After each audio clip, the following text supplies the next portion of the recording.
Well, it is now time for day 2 of Houston, Texas 2026 here. We're at the DoubleTree by Hilton, and we are having a good time here. You can see Leonard Gates getting things going, and Joe Mixon taking on Ram Gavar Jr. and Ethan Divera. The team on paper that statistically is the highest duo and the second highest duo playing each other in the second rounds. Yeah, and this is coming off of Leonard and Mixon playing Jolie Harter and Donnie Joe in the first round. Which I believe is the third highest team, if I'm not mistaken. Probably fifth highest team, yeah. Sixth highest team. So heck of a little quarter that we've got here. Yeah, no, I'm looking forward to seeing how this one will play out. Guys, if you want to follow along with the brackets, make sure to go over to the App Store, download the BullShooter app. It is completely free. Make a free account. Once you're in there, go to the tournament section, switch it from My Events to All Events, and there you go. You can follow along with all 4 levels of action today, because I know we will be. Yeah, these players coming off a late night for some of them. Ethan probably not super stoked with how he ended up, given where he came in the rankings yesterday. But certainly Ram and Soldier happy with their performances. Ram just coming up short in fifth legs on 2 separate occasions. To Soldier getting the win last night in the singles. Yeah, how about that performance from Leonard, right? I mean, it was class, it was clean, it was professional. Guess what? So was Rams. It was a really good performance from both those gentlemen. Great back and forth battle. I mean, one of those finals that is feels like you should charge for it, right? Yeah, the whole thing was clippable for sure. Just wire to wire, good darts, and it came down to hold a throw. Leonard had the throw in both of those fifth legs, both in the king seat match and the final, and able to hold on to it. So essentially, it came down to the first dart thrown in before that final leg. Now, Ethan won't like it framed this way, but because of his early night and his young nature, he's gonna be the most well rested. Only what, I believe 23 still. I think he's pretty young still. Oh wow, 23, 24. He's younger than me. I know that. So there is some benefits there. You just don't feel like it in the moment. And, you know, today is important, right? You get top 4 in doubles, you get an invitation. That is the goal. Ethan doesn't have one yet, right? Now, Ram, I believe, is already covered from his perfect run in Florida. He's probably in for the next 10 years. Yeah, I think he just gets grandfathered in as permanently 5th, 6th, losing to Mike Maloney.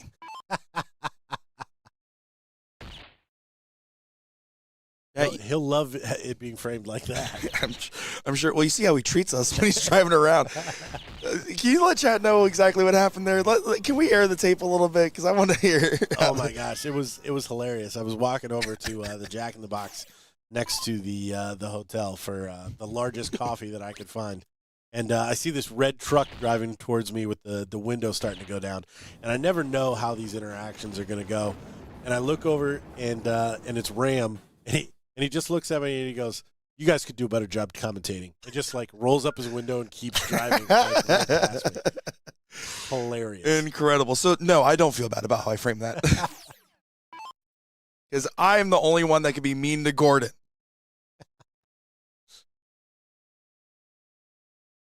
Looking at it here, really excited to see some of these teams. You know, I think this is the first time that we've seen a female in level 1 for the doubles. Which is really cool to see. That is going to be Miss Cheyenne Richards playing with Thomas Mundry. So really cool to see over there.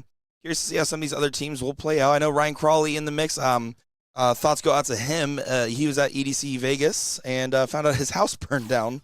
I was there. Thankfully, everyone was okay. Jesus. Everything's insured. It was, but I mean, that's a tough thing to find out. And the community getting around and helping support them shows just how well the Houston Star community treats each other.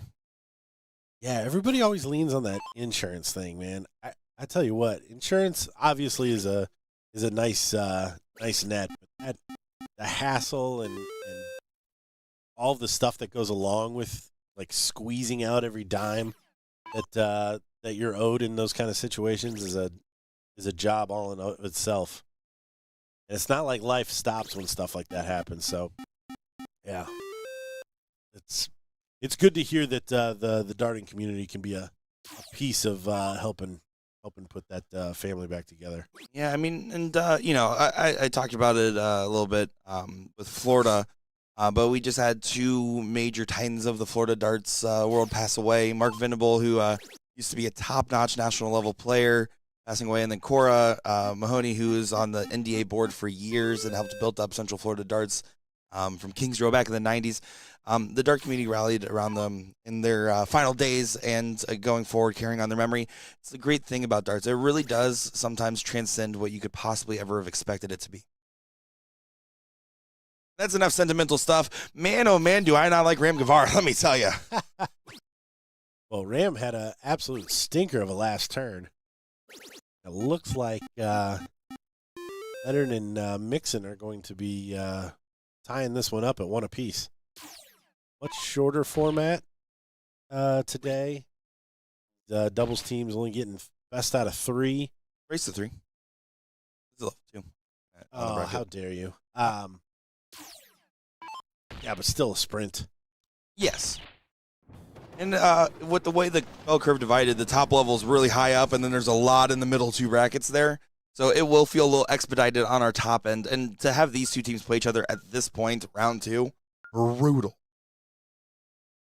Yeah, these guys, well, and now you've got another really good team, a top 5 team in Harter and Joe, trying to do it from the losers bracket after round 1.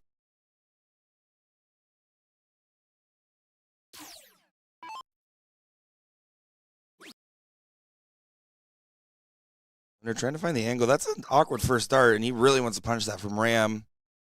That is not a punishment at all. You can tell he threw that dart, and it was short-armed and side-swung. Yeah, tried to place that super hard. All these guys finding the humor in it. Gonna fill it up.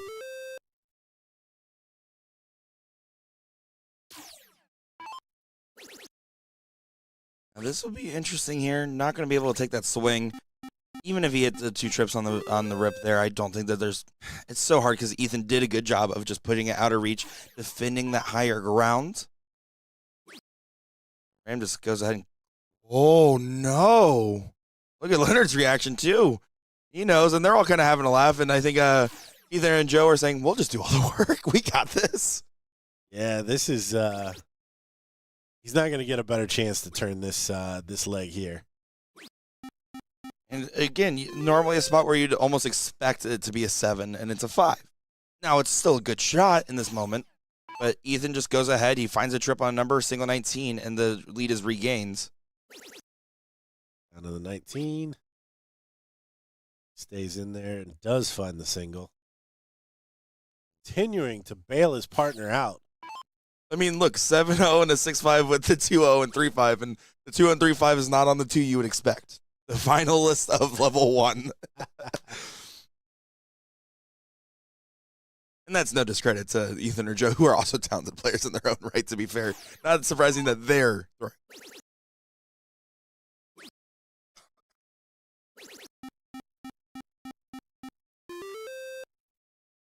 Shot there from Ram, burying the 7 mark.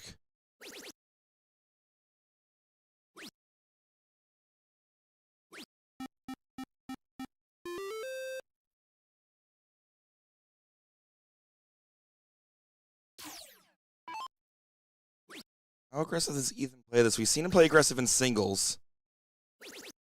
Does play it with, I would say, only moderate aggression. That was the right amount of point lead at 104. It's just enough where 2 trip 17s does not get the point lead, so good swing. I like that. Yeah, it was well timed, and again, only a hold of throw. So, while there has been some back and forth here, this is going to result in a Leonard Gates and Mixon start, even if they end up losing this leg. But it is always best to be the first one to go 1 away.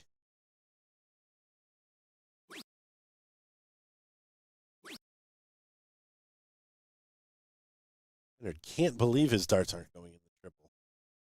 Do they know who he is? His darts, in fact, do not know who he is. Clearly. Because he borrowed a Will Stewart's darts. Hey. Catching strays early, my boy.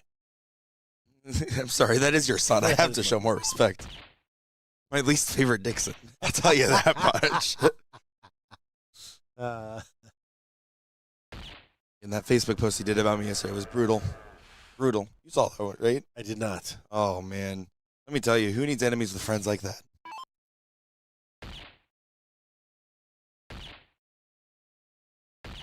Just glad to hear that you're finally going through puberty. First time for everything, right? your voice is killing me. Deep and gravelly. The best part is I didn't see he posted that until an hour later when a dart player came up to me to let me know what was posted. That's hilarious. Yeah, for him. 2-1 now for Vera. Leonard and Bull gonna have to start. Won't be a 2-mark start, but it won't be much more. It's only a 3 on the open now. Rorge. Yeah. Early doors. You know how Ram likes those 19s.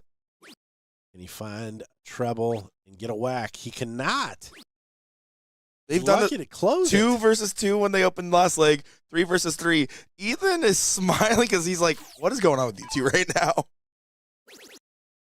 Saturday morning darts for our 2 singles finalists. And again, Joe and Ethan got more rest than those two did, let me tell you. I will say, I mean, you and I, again, have been doing this together for 3 years at this particular regional. Things did run fairly fast considering years past. A 130 for every bracket to be done in the building. We'll take that. And this is, we talked about it yesterday. I think top 3 of the tour stops each year. Yes. This, Florida, and Pittsburgh are always in that contention. Other stops are right at that cusp. Your New York sometimes gets close, but never quite. I think that those 3 stops have the highest talent pool and participation size. As Ram Gavar beds the 19s there.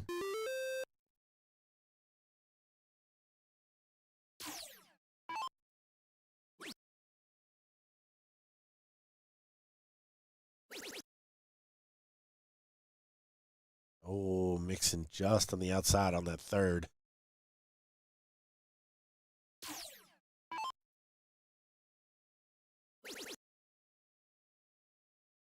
I think gonna continue to play aggressive.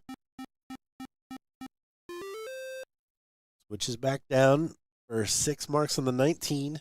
I think everybody's just kind of waiting around for this guy to get started. That's a little bit more like it. Finds a nice 7 on the 20s. 61-point advantage there. 419s get you the swing to the 20s. See, good marker. Finds the trip. Here's the swing. But unfortunately, swing from the dangles of my heart. He pulls to the left. Yeah, interesting spot there. They drop an All-American Rejects reference? Maybe maybe a little premature, and there it is. A little bit of punishment from Mixon. I mean, you say it. The do crazy things to get rid of the 20. If I have the point lead and a dart in hand at this level, it's hard not to look at it. Well, and there you go. Ethan feels the same way. He doesn't even have the point lead. That was really aggressive play. Crazy things. Yeah, well, it's going to take a lot to change this up. See what Ram does here. Probably should follow the 17s. Taking 2 marks out of these guys' hands would be pretty handy. Especially with his notoriety on the 17s. I kind of really wish he would have taken the other swing. If I'm Bull here, I'm starting 17. I'm grabbing that second number, and I'm swinging the 18. That was the idea. This is not the execution. Oh, coming off a 9. That's how I follow my 9 marks, Gordon. Big old fat single. That's actually what they used to call me, Gordon. High school was rough. I believe that was last week, Gordon. You got to stop answering Will Stewart's phone calls. To be fair, it's really my fault. Yeah, I was just going to say. Send that one to voicemail. Leonard swing. Should stay. itchy. Yeah, trying to place that last one. Got the over under on 800 points. I'll take the over at this point. Oh, look at this. Looking for a W now. Does Call- not want to take this to a decider. Call him George. That's a W.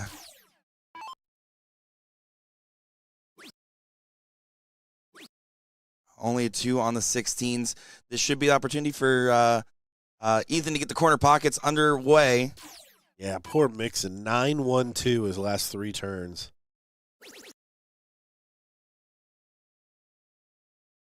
Not happy with it at all, but it's a great position to find yourself in.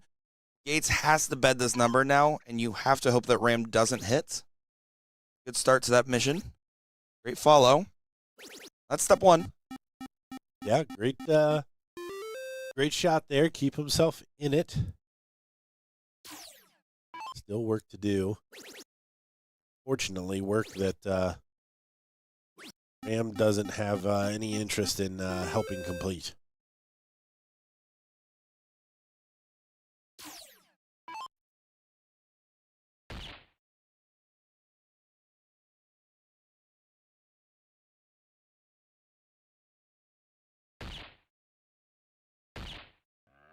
This will be looking more and more like a 3-1 win.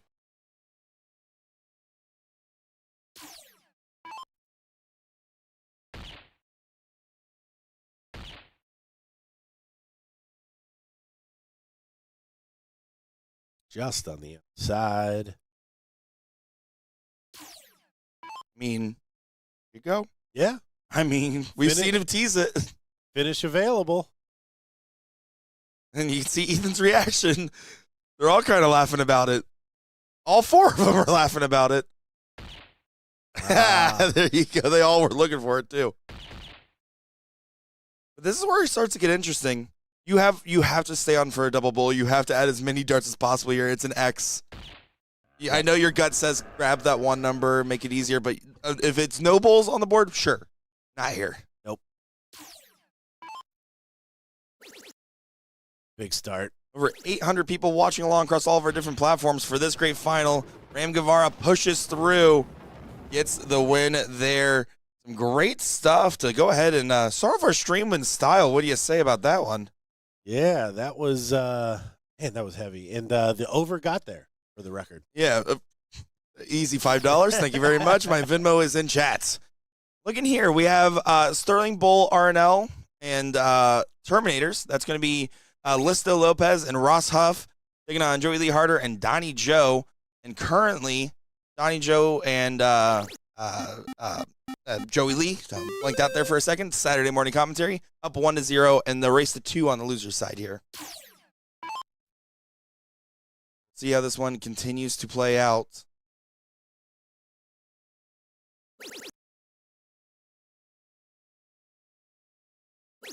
Donnie Joe we saw yesterday, and Joey Lee for that matter.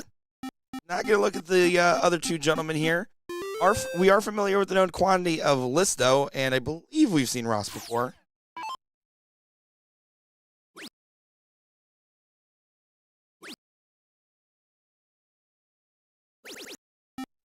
Yeah, good last. Keep it harder at arm's length here.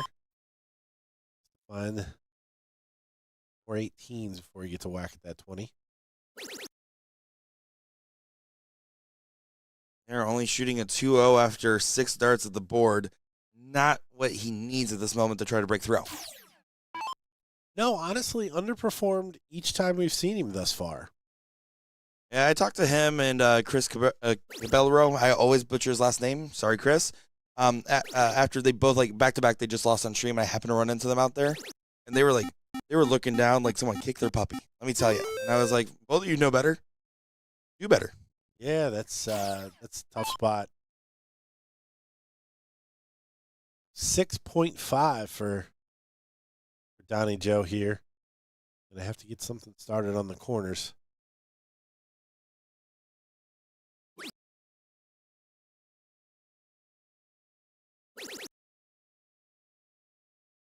Last, but probably not enough. This one looking like Might be going to a siding leg here. Yeah, this one's shaping up to go the distance. Not much other way to frame that around.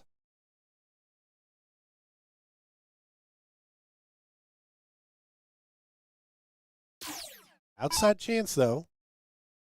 Nice 9 mark here on the 16s. Bring them back.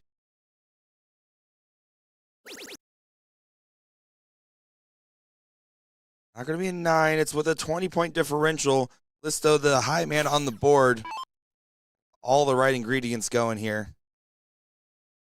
I'm going to up the start. I think you can start with the 216s with the 2017 here. Doesn't matter if you're going to go ahead and pinch it in the corner. Oof. And pins the 15 on the last.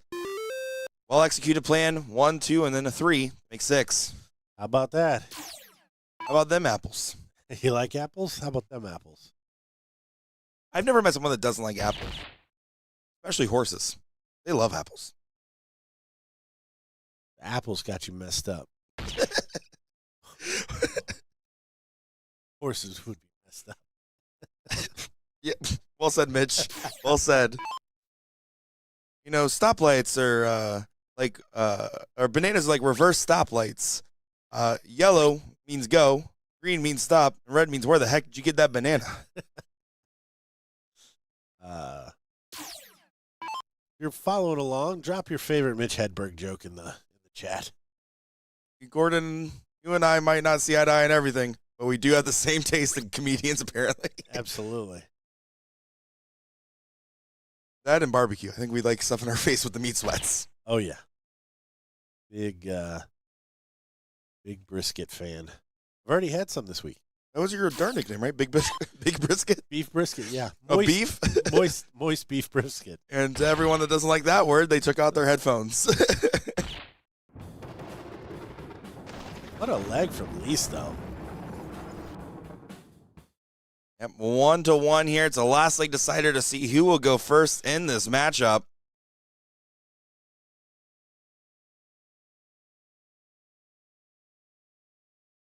Looking for the middle. Ooh, you can see did not like how it left his hand.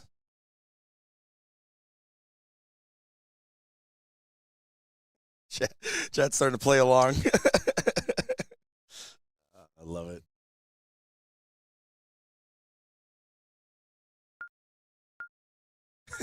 I haven't slept for 10 days because that'd be too long.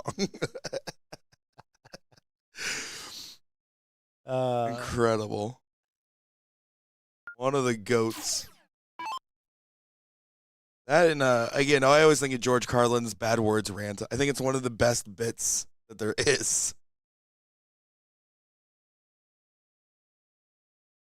Yeah, big Carlin fan.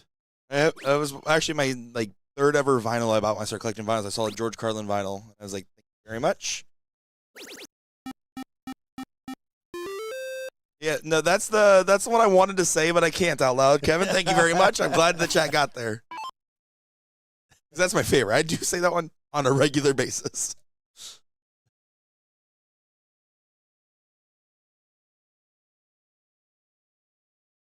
Listo starts off with the best worst opening. Johnny Joe starts off with the worst opening. Oh. It's not able to find anything there. All trailing into those threes.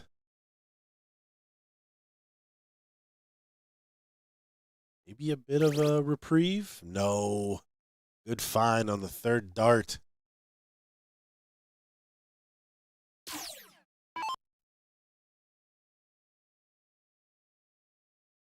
Comeback needs to start now. Have to imagine Listo's going to come back up.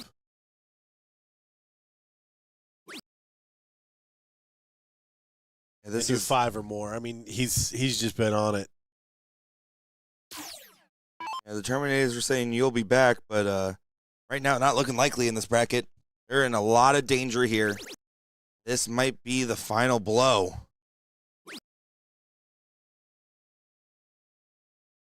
Oh, that was the dagger dart. That's your last. This is your last chance. You have to dig deep, and you and Joey Lee Harter both need perfection right here right now.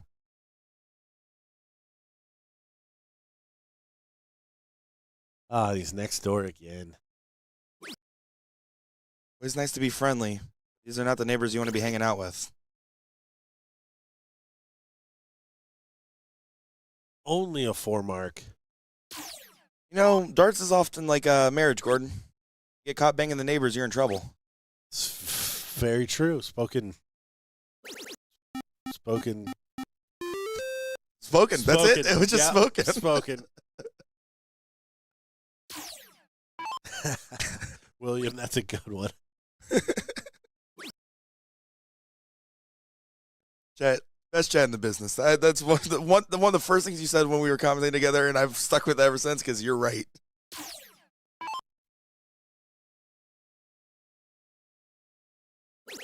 MVP of the match up to the board to really put the final nail in the coffin there. And we watched Listo go pro 2 years ago here on the 38 Tour. He has developed quite well into that role so far. Good on him. Yeah, certainly has. I taught him everything he ever knows. Not true. Finally, Donnie Joe able to pinpoint, but much too late. Pull away.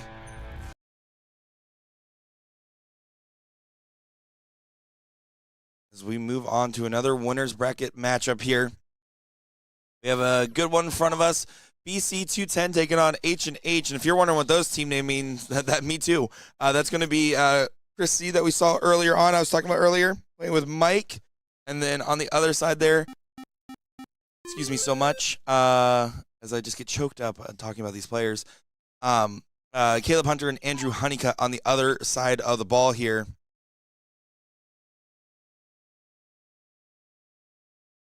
We're going to see how this one plays out.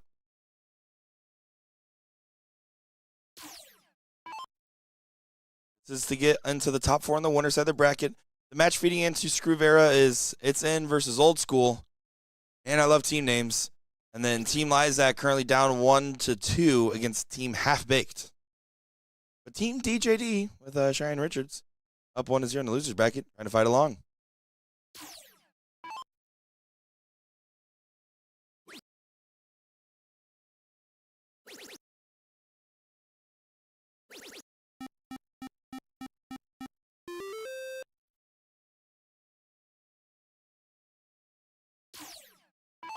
You live in a tough dart area, especially back when in your playing days.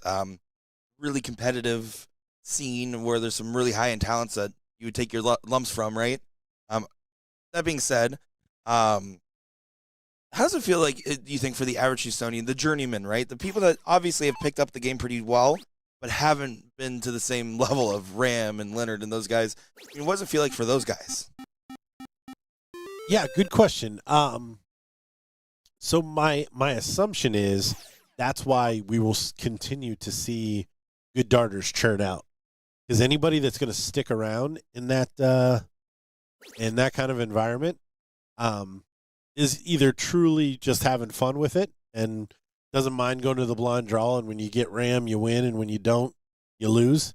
And the people that do stick with it and progress are going to continually kind of elevate their level regardless if the rest of the world gets to see them. So that's why, I mean, it doesn't surprise me that that sometimes you'll have people out of Texas that maybe you're not that familiar with, and they pop off and make a deep run or beat somebody that you wouldn't expect them to, or something along those lines, because they're probably doing it on a weekly basis. Yeah, I mean, it's like I've always said. I believe in like free market solutions to help really develop, getting the cream of the crop to rise to the top by just letting the players decide for themselves and duke it out, right? Yeah, that's what you've always said. I've always said. That's what you've always said. To be fair, I do believe that in multiple ways with dart players, though. You get good by taking your lessons and getting better and learning them, or choosing not to be. That's fine. Yeah, it's like an allegory for all of society. Yes, someone's society for sure. Yes. You have a sick ant farm, by the way. I'm really impressed with what you got going over there. Sugar cubes, though. They're getting fat. I resemble that. not going to lean further into it. I think you're doing great. Oh, guard away from completely owning this leg, but outside shot now. Chris can come up, bed the 15s, bring this back within touching distance. 5 probably not going to be enough. 2 15s and bulls.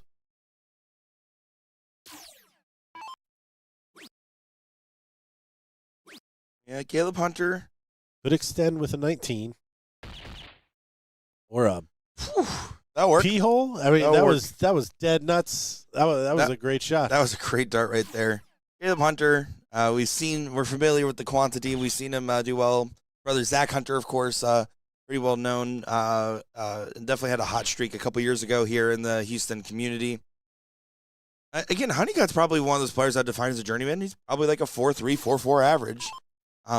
If you're outside of the Houston community and you don't intimately watch it, probably aren't as familiar, but clearly a capable player.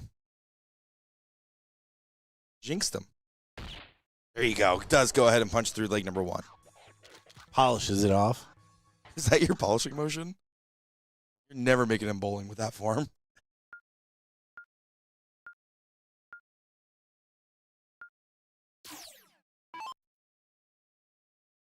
Here we go. Mike to go ahead and get things going.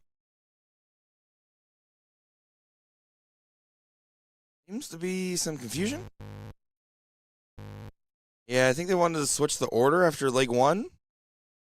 Yeah, that definitely is what they were trying to do. And they didn't realize it, and I think Chris is just saying, let's just go ahead and play it. Or he's saying, are you okay with him shooting for me? About to run out of time.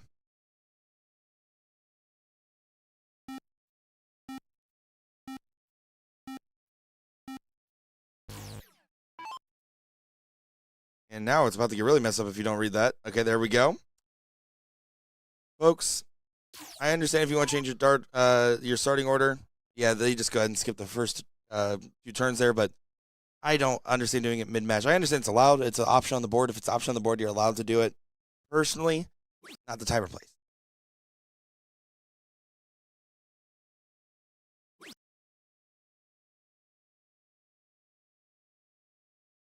Yeah, Chris clearly frustrated with the situation.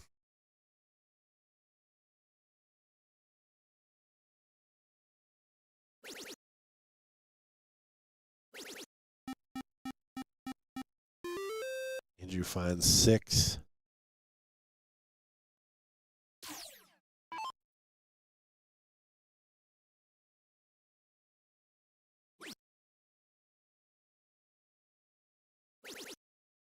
Yeah, good find from Mike, especially after that first dart. Moving to stay on the 19. Yeah, I think with the angle of those flights and the fact they felt like he had to move, pop the single 20. But good shot on the second dart for sure.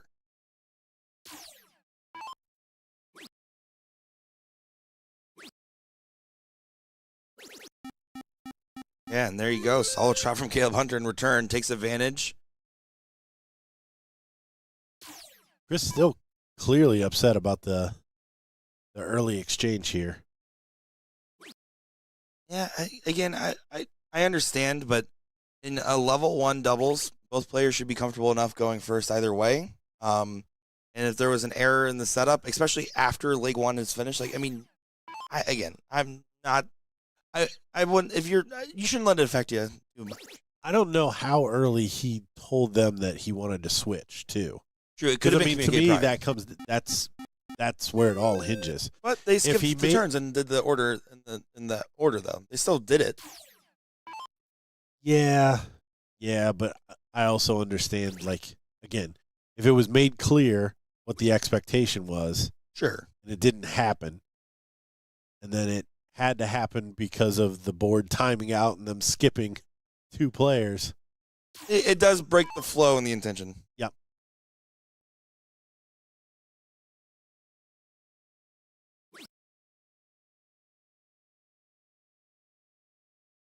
Caleb only finding 1, so opportunity here for Chris. Draw back some of the focus.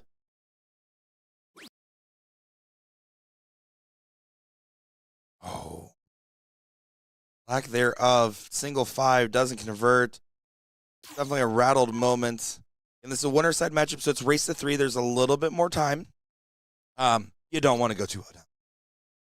No, that's kind of what's shaping up here, and Andrew is going to continue to punish with that lingering 20. Does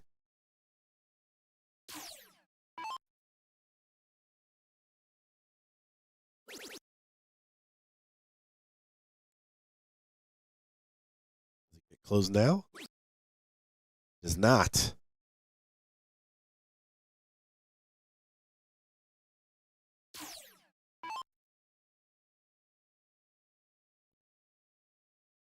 Well, that was the bare minimum. It does get done. You have a 102-point lead. Just needs a rebound and make it chalk by betting the 17th.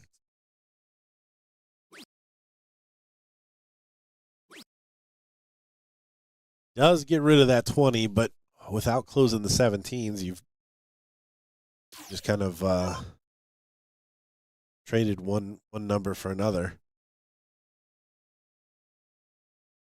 May get away with it. May not. Will not. Does not. Well-timed shot there from the man leading the pack so far, Andrew Honeycut. Honey, cut it up. Hey. You got it.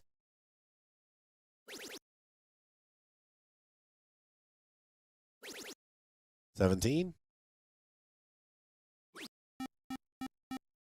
It's a tough spot with that much of a point differential. Well, I mean, You got to hope for a miss anyway. As per usual, Gordon's always right. He snags the double. Absolutely. Immediately, my glass half full was emptied by that point. 17. Cup runneth over Gordon. This should be clear. 315s needed. 110 lead. That's an 8-bowl deficit right now.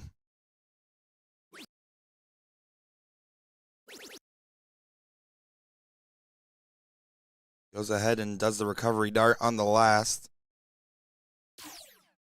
Now 161 points. You can only reduce this down to within 5 right here. That's not closing 17.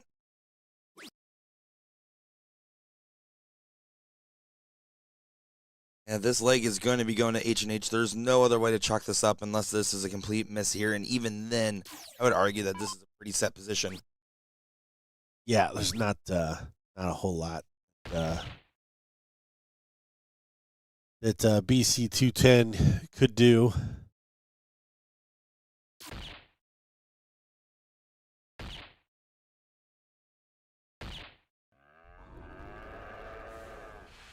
Three bowls, now a single bowl. Take this match to a 2-0 lead.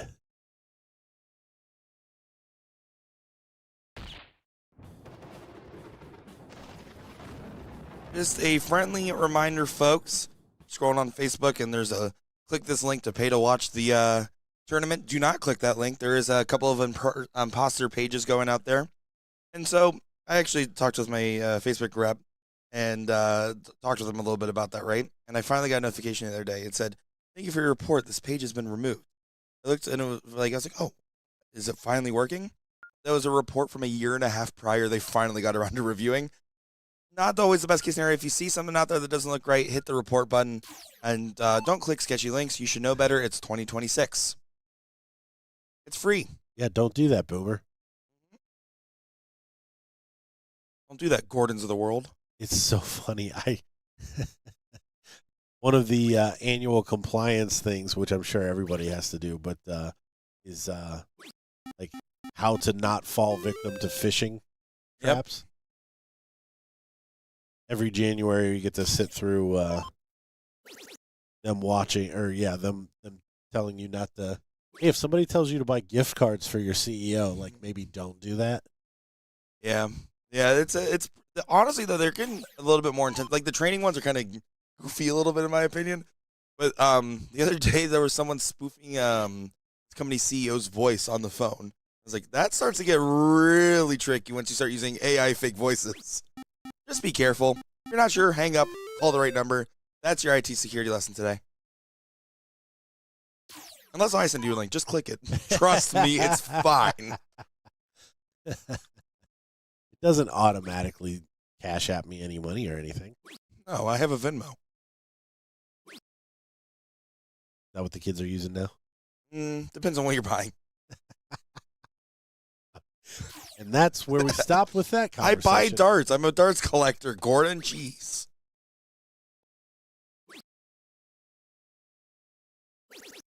Is it too little, too late for BC 210?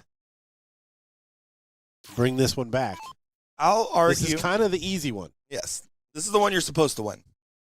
I'll argue that neither team has shown enough of a strong arm to say that they couldn't rally against the throw, though. And it's not, this is what they've been throwing, and I have to have the going first advantage. Frankly, either one of these teams clicks at the right time, and they can lock it in their direction. So, no, I don't think it's too little, too late. I think it's getting close to that point, though.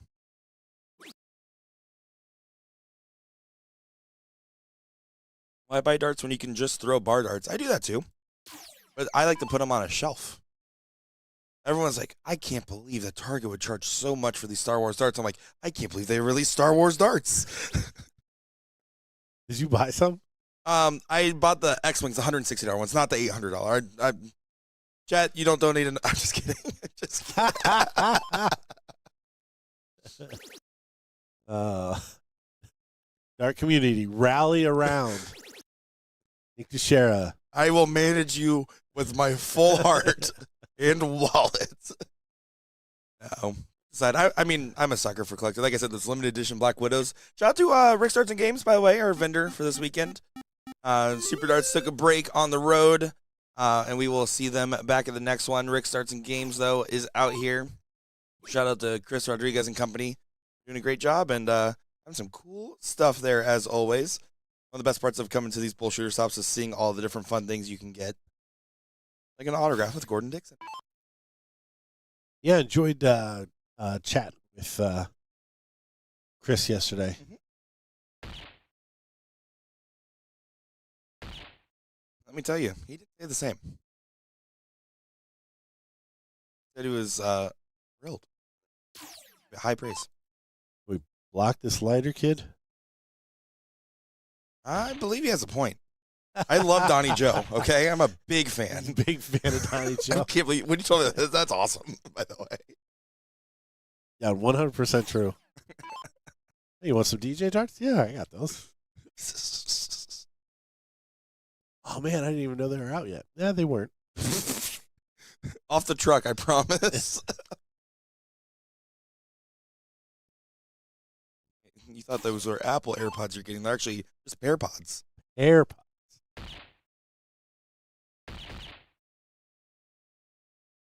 All right, should be all she wrote for this one.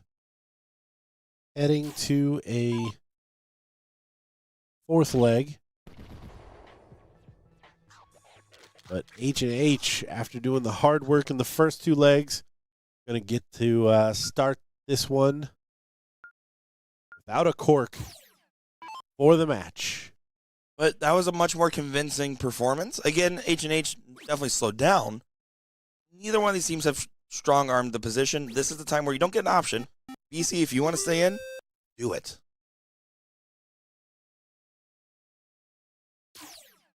All starts here with Chris. What can he answer? The 5-mark start. 7-mark start? 5's exchanged. The winner here will take on Halfbaked in the semifinals. We're running through this level 1 bracket quickly. Team Halfbaked, that's Travis Jankowiski. I've said the name different every single time. And Elaine Vocal in that team, by the way. I think you're 12 for 12 for how you said his name. You are my biggest fan. I always wondered. 12 for 12. Kristen, ahoy. Thanks for tuning in.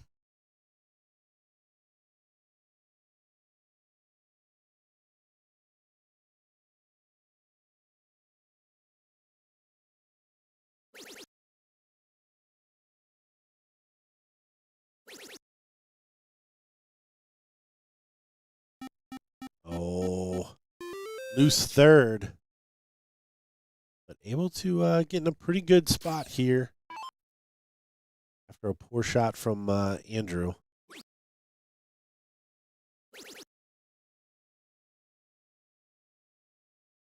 This probably the turn. This leg could really go on its head, and we could be headed towards a decider. Oh, Chris with the lead, though. Going to not find anything. So a reprieve for Andrew Honeycutt.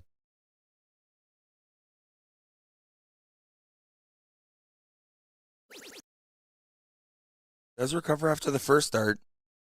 Ball thrown just outside on the third. This is anything possible kind of scenario that we talked about, and the man with the hot hand has an opportunity.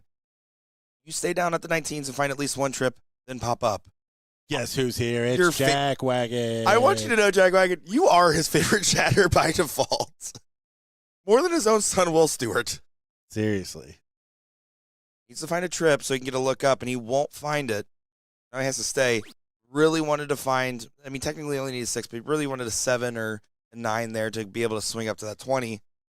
And with breaking the throw, you have to find the right timing. What we saw with Leonard Gates and Ram Gavar's excellent match was that they were both finding the timing, and then finally there was a break at the end, just that small little kink, that trip 15 that doesn't go in after the double bull double, although Leonard still won that leg. Just go with the point.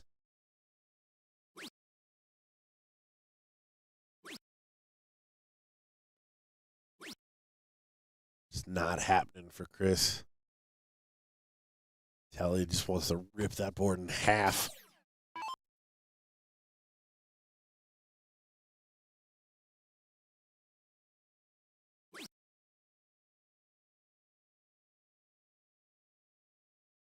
Jack Wagon, you're in charge of policing the YouTube chat today, right? You're the sheriff in town. Keep those people in line. Keep the conversation. Because we know it, about a couple more rounds, I can't keep the conversation going the way this is going. Oh, it's feel for BC 210 here. Just not able to string anything together, even though this would definitely be the leg to do it. Sounds like one of the droid names in like a Star Wars movie. Sure.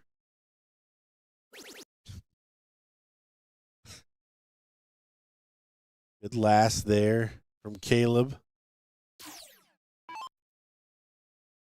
Really, it's only going to take 2 or 3 turns here. Is this one of them? Oh, 50-50. 50-50.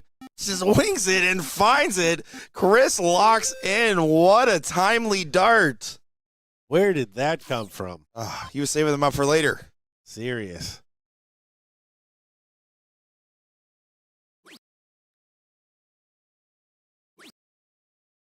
Just 2 singles. Andrew not finding it.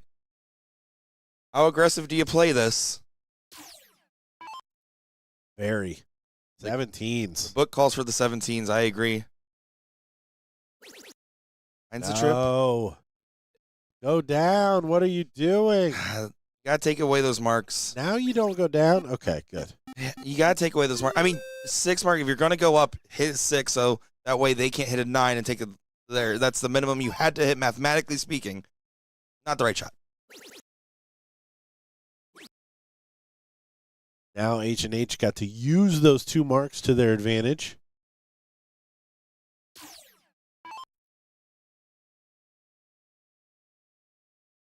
Now Chris doesn't get to live as clean. He can go for a 1-2-3 punch, though. What he's going to try to do.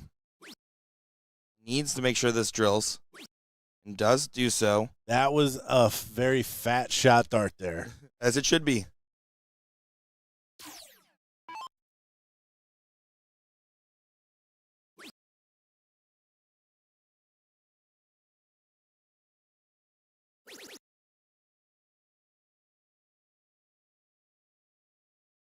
You're catching a treble.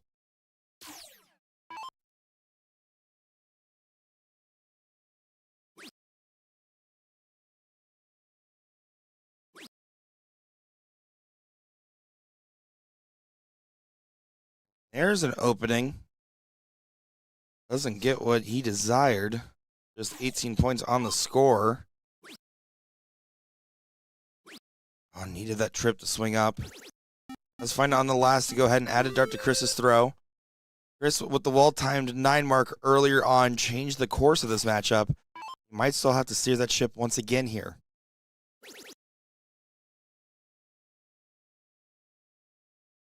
Doesn't look like he's leaving. Well-timed shot. Chose not to go for the 5, the trip 18 for 2 16s.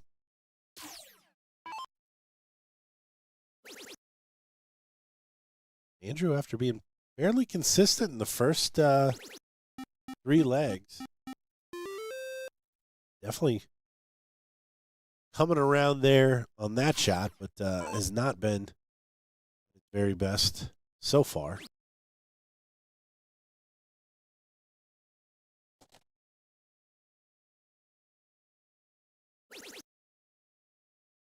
Good find on the 3rd.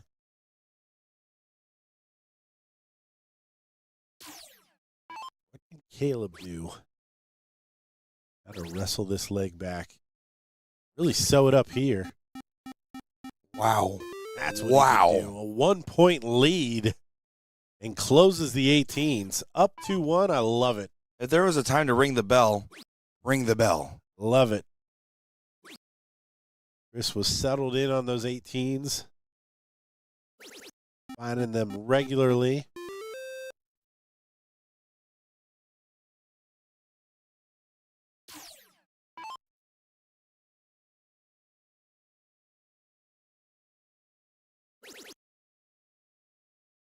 $15?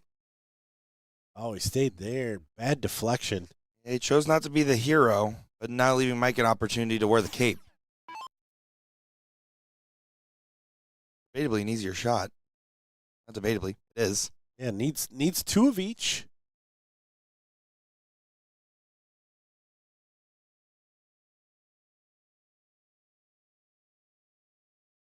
Now has to find the trip. Now, does he be the hero? He has to take a swing here. Yeah, I think you do, and I think that was a mistake. Don't like that at all. Especially with this guy, because you know he's taking a swing. The way he's playing, I don't blame him. Look at that. Back-to-back perfect shots for what he needed to do. Does it. Caleb Hunter finding well in this hunt. Looking like this one might go 3-1. Really, there was every opportunity to make this 2-2 after that big 9 earlier from Chris. The foot got back off the pedal. Well, honestly, I would rank that up to just board management, just not taking the shots that they needed to, and Andrew going to put it out of reach. Yeah,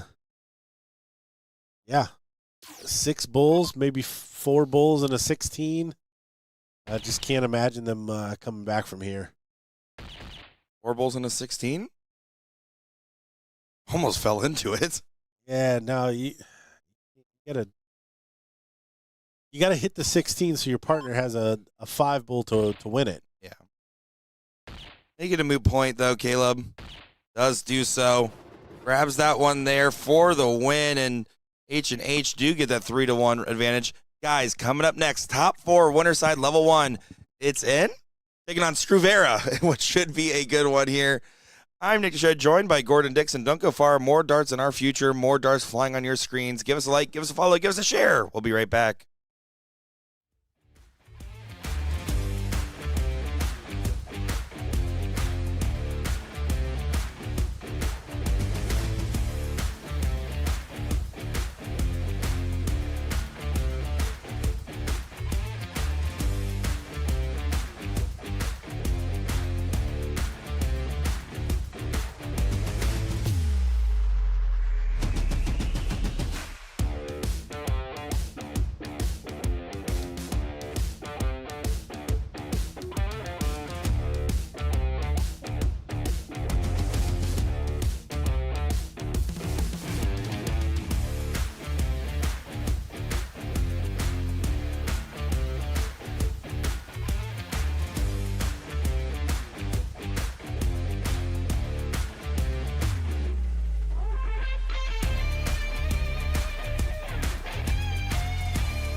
Well, here we go. It is a top 4 matchup on the winners side of the bracket here in our level 1 doubles cricket bracket in Houston, Texas. My name is Nick Teixeira, joined by Gordon Dixon, and we got Vera once again. And our first look at It's In. What are your thoughts? That's the team name? Or Yes. is that one of these cats' names? Nope. They did not put it on a shirt. They did not put it on a shirt. So what kind of matches have we had for these guys up until now? Well, It's In, by the way, that's Christopher Reyes and Jesse Marino. We've seen them before in prior years, if I'm not mistaken. Especially San Antonio, I know for sure we saw them. If we go ahead and look at the tail of the tape here, Gordon, what we notice is we already know how Vera has been going. On the other side here, a 3-2 win over Honey Badgers and a 3-0 win over Old School before getting to this point against Vera. Vera win that 3-1 win over Leonard and Joe, but a very scrappy 3-1 win, admittedly, for Leonard and Ram in particular, with Ethan and Joe doing just fine. Yeah, that one definitely was in the balance at different times. Could have went to a decider. But looking like they've got their stuff figured out here early on. This first leg in this semifinal of the winners bracket.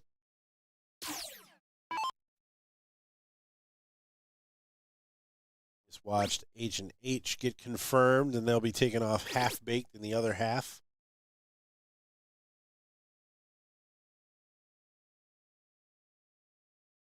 We'll see what Ethan does here. I will say the one thing about Ethan, if you know Ethan, is, well, he's a very, very nice guy. I mean, he really is. But he really does want to be the best on the board, and when he's not, and not even just like best as in like just better than his peers, like, no, like that was the best you could have done on the board too. Like that is how he plays.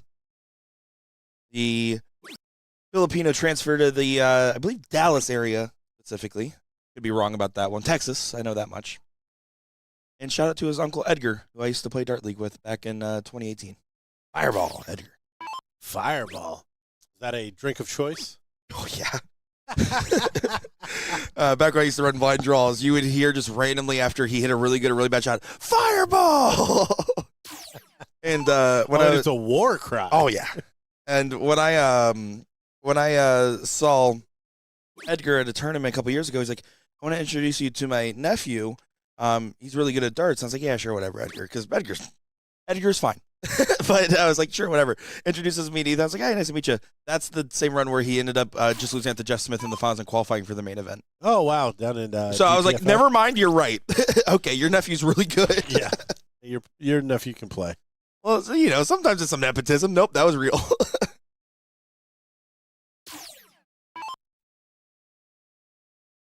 Vera mathematically locked in here to go ahead and just get this one over for a 1-0 lead. It is race to 3. We're back on the winner's side of the bracket. Folks, I did drop that link to the level 1 bracket in the chat. But if you want to follow along, just go over to the App Store, go download the BullShooter app. It is completely free on Android and iOS. Once you're there, you just go ahead and make an account, switch it to the tournament section, and from my events to all events. And there you'll be able to follow along with every single bracket and every single bracket run on that Tournament King software. Couldn't have said it better myself. I had a hiccup halfway through, so I could have probably said it better myself. All right, leg number 2. It's in. Gonna have to show him something here. Otherwise, this could be one-way traffic. Again, we know that, in particular, I recall Reyes' throw the most. I mean, has a very strong throw. Any dart player with the last name Reyes, just be careful. You never know. It's a safe bet anyways. Just not going quite his way so far. I want to say it was San Antonio, March, that we saw them. Correct me if I'm wrong. My DMs are always open for that very reason.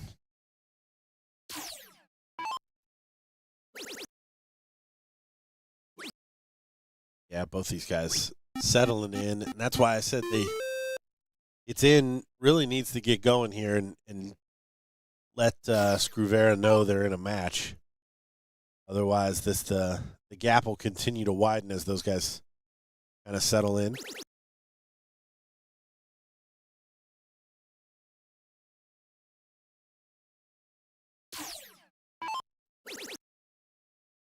Ram's just going to go ahead and do Ram tough stuff. Yep, just a 9 mark from Ram Gavar.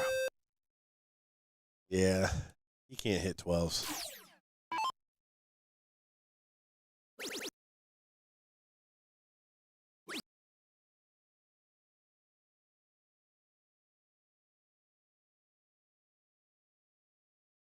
He hit a 12, though. Buy him a drink. Oh, for sure. Yeah, is there any quad boards in production with touch tunes? We're looking at the 11.5-inch board coming soon. 11.5-inch board. Just what everybody wants. I believe that people have been saying that. As someone that listens, with their ear to the heartbeat of the community, they said, please, can we get a smaller dartboard? Wow, starts at the 19s. You're down 2-0. You're trying to find some inspiration. That's not how I would do it. Unfortunately, just not the move. And you could argue, like, oh, Ram likes 19s. Ram likes the whole board. We just say he likes 19s because we have a bias towards it. It's a 7 on the open.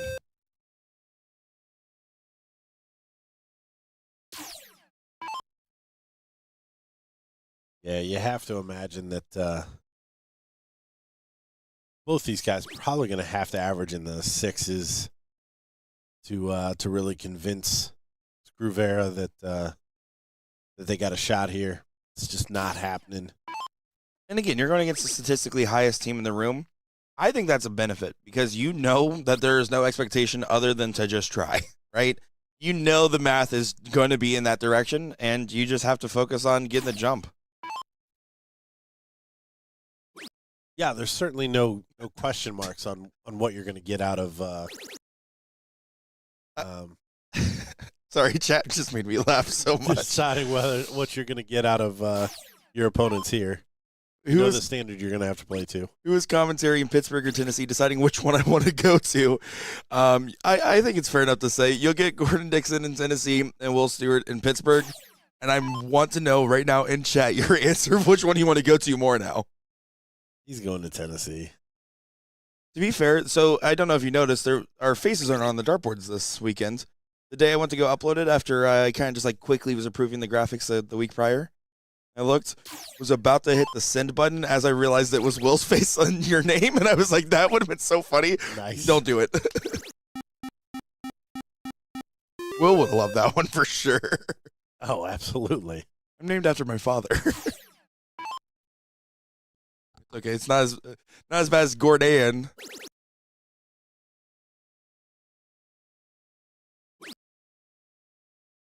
The last 2 All-Star shirts that I have received from I qualified for a spot on the Columbus All-Star in soft tip, made by a very good longtime friend of mine. Had an extra I in my name. It was Dixion, D-I-X-I-O-N. I kind of like that. And then Dave Feldbush, who I traveled the country with as a player, I get my shirt for the Buckeye, the tournament that I run, and my name is spelled Gordon, not Gordon. Okay, so it's not just me. You really do give off the finger gun energy that's needed for that name. No, it's incredible. Gordon, I need a professional headshot. I got the double finger guns.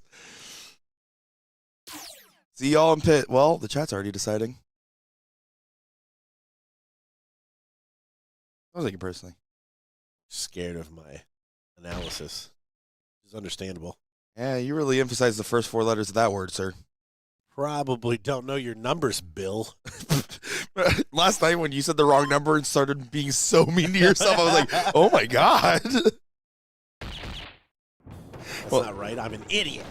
Well, that will do it there, as that will be a convincing 3-0 win and an appearance in the seat match. We're seeing our other top 4 match log in right now. We're going to go ahead and just leave it here for a quick second as they get logged in. We'll be back in just a moment as we're going to be seeing the team of H&H taken on Halfbaked.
Here we are, ready to go. Halfbaked taking on H&H.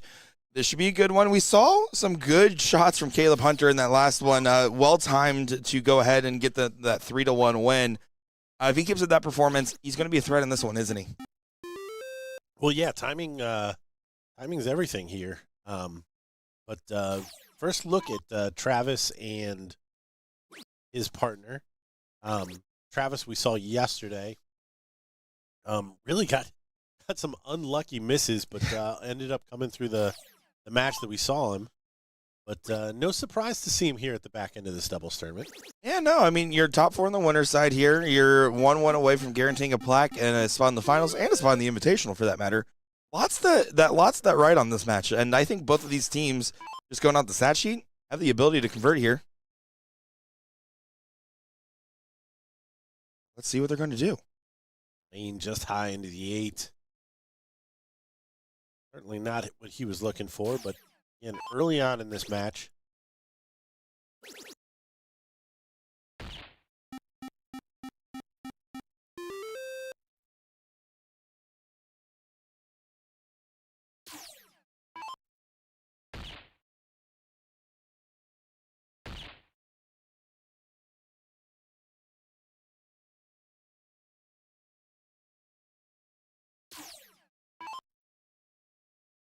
Bulls needed for the conversion here.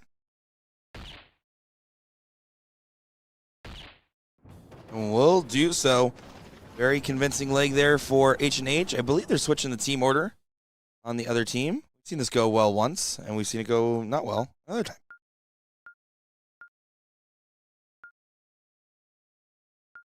Lots of team order switch-ups today, huh? Yeah, not something that you see a whole lot. And for H&H to see it back-to-back.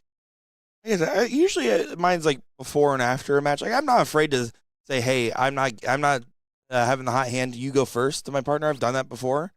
I've definitely loved the idea of if you and your partner are in equal skill levels, having someone else diddle and someone else start. I like things like that. I just can't imagine a scenario where it's good for anybody's confidence to do it mid-leg. Or not mid-leg, but mid-match. Excuse me. Mid-leg is a really crazy time to do it. I just hit a 7. Let me go again. That would be awesome. Actually, you should try that. I want to see you try that one time. Oh, I just remembered what I was supposed to do with you this weekend. Gordon Dixon reviews team names. I'm going to make my list. Oh, gosh. I'm going to make that list tonight and Sunday morning when you're bright and early. That's the extra content? Oh, that's one of them for sure. Ever since the CEC did the What's Grinding Gordon's Gears segment, I realized that if I just get Gordon on a topic that he's passionate about, it's clippable. Yeah, certainly is with effing team names. If I see another generation of dart players shooting the wrong house.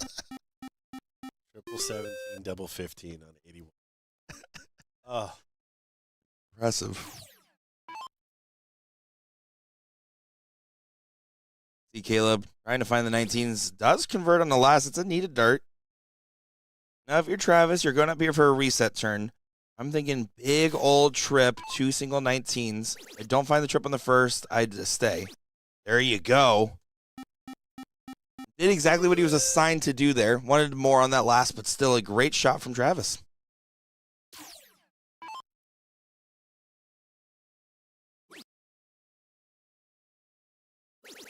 Trying to grab some 18s. Good shot. Now, Andrew is definitely one that we haven't seen take the big swings. Caleb is definitely the one that that owns that for his team. Lane tries it there. See the grimace. Unable to convert.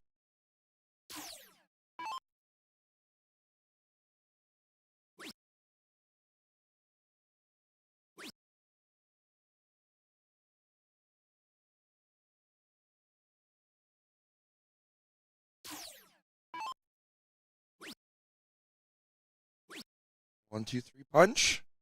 Does do it. Not really happy with back-to-back turns where you got just enough of a point lead, just enough of a close. Frankly, it's shots like that that can really make a big difference at the end of the day if the timing is right and Andrew doesn't collect. Timing's right. Good shot.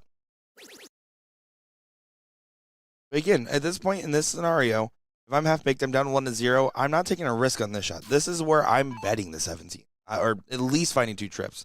I'm definitely not starting at the 16s. Definitely not shooting at the 8s. I might do that. That sounds like something I might do.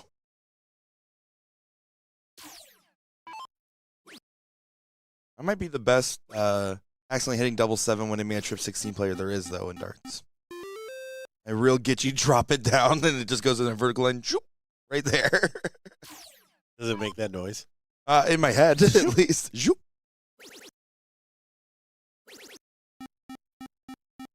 Shot from Travis.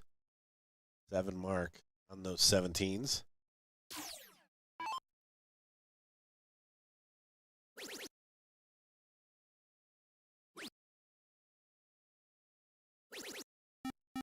Good answer. A mark on the 16s. Back and forth battle. Lane's going to have to play defense. Use that dart to the right side. He can. Another one. Let's do so. Another 7. This is more like it. Yeah, good timing there from Lane. I had a couple stinkers before that.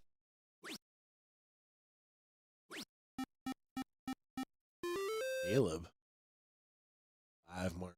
16s. Some good back and forth here. Back end of this second leg. Yeah, this is great. Look at the swing from Travis. Well, and it's right where you want it to be. Two trip 15s is still 11-point deficit. The mass on your side.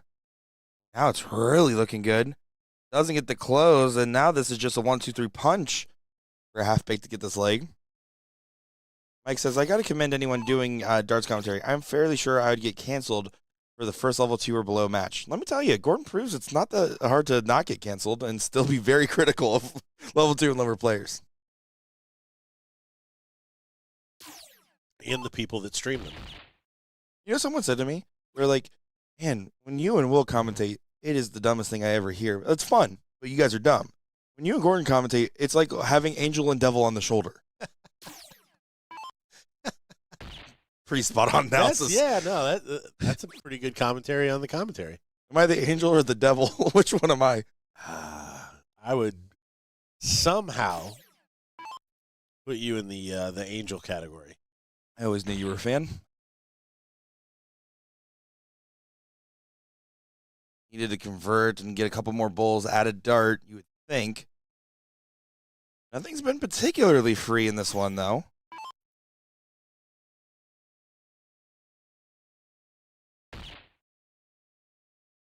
Gotta hit it. That's a big dart there. If you don't, then it leaves 3 bowls for the swing. Must hit dart. Of course, if you have a winning dart in hand, you shoot it. You hit it like a pro. Good shot there from Lane. Half-baked an H&H.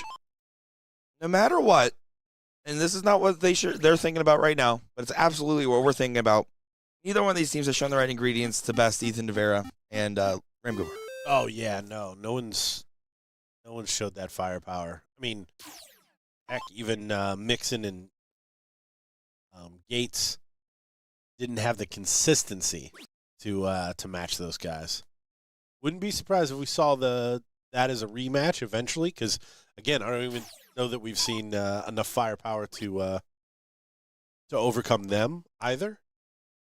But yes, certainly not consistency from Vera.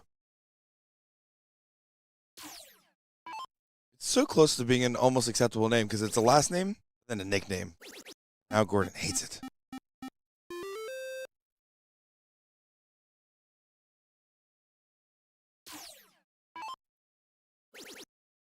This is looking pretty strong. This is looking very strong. Almost a 200-point lead they're drilling up. He drilled down, but you know what I meant.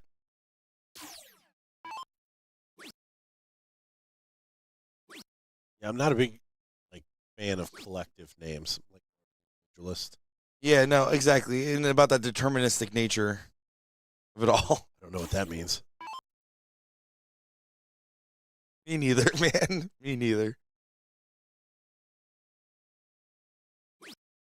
You know, I will say, you really are a philosophy major, man. Gotta tell you.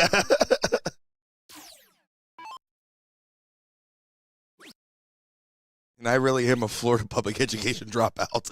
We really do bounce each other well, Gordon. Dropout. You have a GED. And half an AA. See? Told you. I just had to keep stealing those chips. Those chips. All right, so one-way traffic here in the third leg.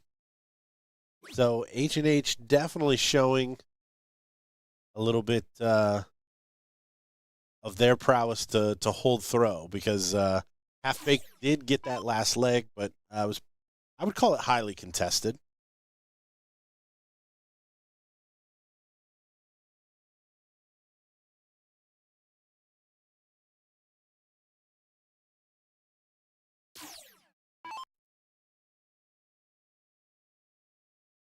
See Travis's frustration. Knows it's an important turn because it's the last chance you have in this leg, and it's still an outside one.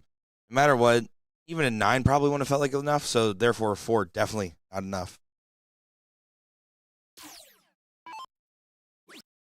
Caleb 216s, maybe a double bull. Splits them up. Same result. Couple of 16s and a bull. Imagine there's a shot that Lane could hit here that would turn the tide.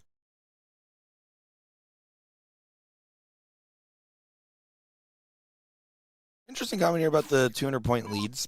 Talking about like maybe it's the way the game has evolved and not really a fan of them. Here's my heart-to-heart, honest opinion.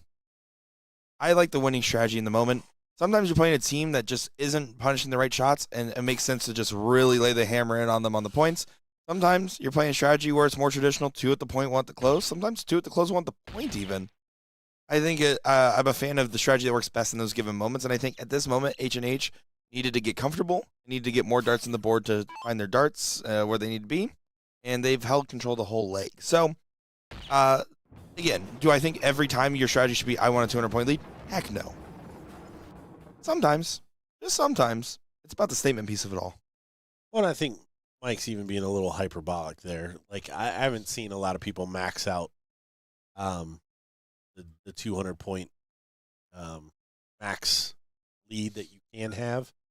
But I don't mind it. I've never minded it. I've always been of the mindset that if you're scoring, you're not closing, and closing's what wins the game. So if you're trying to point me, then that's just more shots for me to hit the 9 mark. Now, I will say where it does get frustrating if it's like you and the bartender versus 2 really good players. That's when it's not as fun. And they need 1 bull and they trip the 20 again or something like that. It's like, well, yeah, whatever.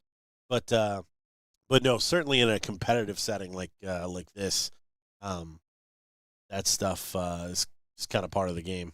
Back and forth. I really do think there's a reading the room kind of moment with some of the stuff. I think one of the players might have had to step away here for a quick second. But yeah, it's a reading the room of what works best in that matchup. What is your opponent not doing right? What are you not doing well? And I think that's the question you ask yourself when deciding what to shoot at and when to shoot at it. I think it makes a big difference because we've also definitely, I mean, it's not common, but I've seen people intentionally go for 200-point leads and it absolutely backfire. I think Mike Porterfield is probably one of my favorite examples of such a talented player. Sometimes he gets so locked in on focusing on the points, he's just giving the other pro time to figure out exactly what they need to do. Well, yeah, I in fact, I think it went the other way, too, with Porterfield. Porterfield actually had a really nice comeback against Doug Boehm in New York, South Carolina. That would have been New York. New York, where Doug just wasn't taking chances, and Porterfield just continued to hammer away, and eventually it caught up with him. So, yeah, it's read the room, read the situation. The answer, right? Yeah, and well, in doubles, you gotta know what your partner's up against. So, I mean, is your partner struggling? Then you probably try to extend the match so that when you come back to the board, your previous work isn't completely undone. And especially in a doubles environment, I'll look at my partner and say, Are you feeling good right now? Cool. You go for the big confident shots, and I'll go ahead and be more conservative, find a trip first before considering, right? If my partner's struggling sometimes, hey, I need you to go finish this 2-mark close over here. That's all I'm asking of you. About communication, too, especially in doubles. Singles, do what you're going to do. You'll learn your lessons based off looking at the tape. Yeah, this one looking like it's over. Half-Baked is not to the races here. This fourth leg. H&H commanding lead. Top 3 wedges all going the way of H&H. And looking at our other brackets, they're all grooving and cruising and having a fun time. Most of them starting to hit 9th through 12th. We're currently in 7th through 8th right now in our main bracket. Our next match will be the winner of this taken on Vera. So there will be a couple-minute break in here as the teams will reset before going into the next one. We will get that seat match. By the time that's over, it'll probably be time for 4th place, 3rd place finals of level 1. We'll go back to circle through the other levels. You like that plan? Love it. Gordon approved.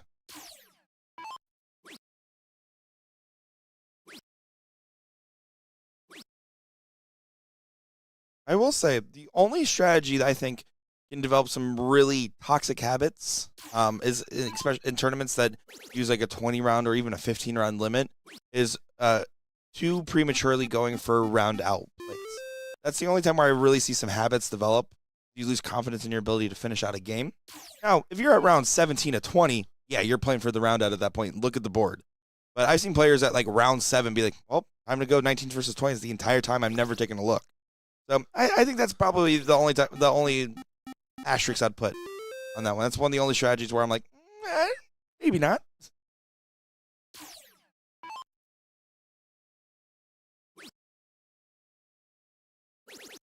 So is the problem the strategy, or is this problem the game format? Yes, I think a little bit of both. I think that the lower you have the round format, the more incentivizes rounding out as an intentional viable strategy. And I argue that a 30-round game finishes faster than a 20-round game on lower levels, higher. So having rules to a game that promote or subsidize poor actions is not a good idea. And, you know, I generally do think that the players in the market will decide the best formats. But they're not given the opportunity. They can advocate. You have an overarching no, government they have body. a community manager that they can go through. Email your local politician in darts. Oh, Gordon, you're a beautiful, beautiful man. This is your opening. This is actually massive right here. You close all 3 numbers and you have the point lead and you're leaving them with just the 15s. That could happen. And honestly, not a crazy shot. I would not have started on the 19s. I disagree. I think. Well, it should have been 19 or 20. You pick not the X because you want the early parachute. It probably should have been 20 in my opinion, but you want the early parachute. Oh, can he find it? I knew he was going to take a swing.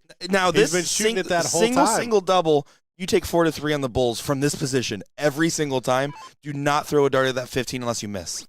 I don't like that at all. 4 to 3 on the Bulls is such a juicy take when you're talking 3 numbers down, and it's the best 3 numbers. I do think I think it was an all or nothing shot. So the way Travis approached that is one way. Now, would I have gone for the closes? Absolutely. I just don't think you gotta look back.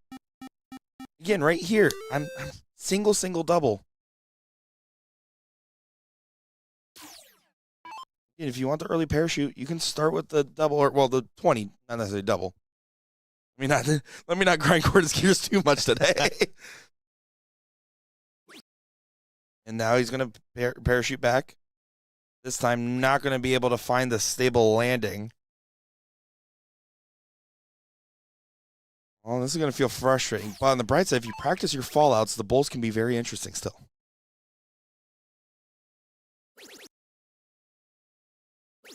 Well executed. You see him ringing the bell there. Caleb Hunter's timing's been really solid. That is definitely the highest note of that team so far is the timing on Caleb's shots.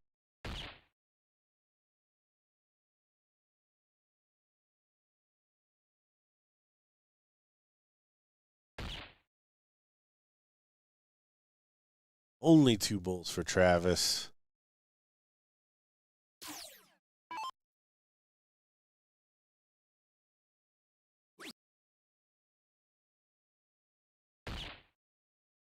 Double bull. Double bull. Does go ahead and find it. Good shot there for Travis. Goes ahead and gets that one through. We're going to go ahead and leave it on the overhead shot here. This is going to be Leonard and Bull taking on DJD in that one. So we will be back in just a moment's time with that seat match coming up next. Don't go far, folks. Nick DeShera, Gordon Dixon. Be right back.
It is time now for the seat match here for our level 1 doubles cricket.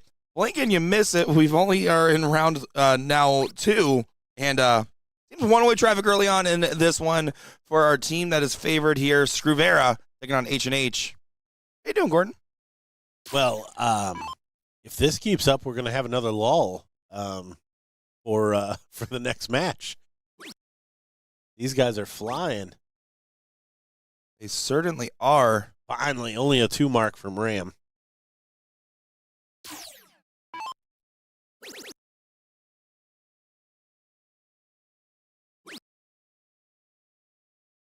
Those look like we're hitting 7th, 8th, and level 3, 5th, 6th, and our level over here.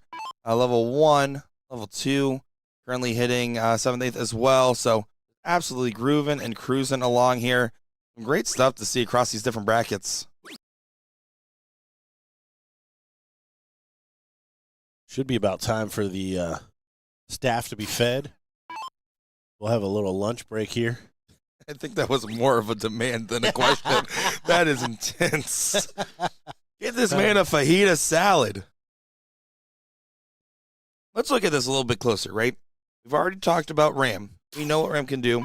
We know he lost in a great battle, singles. Can we talk about the chit jersey?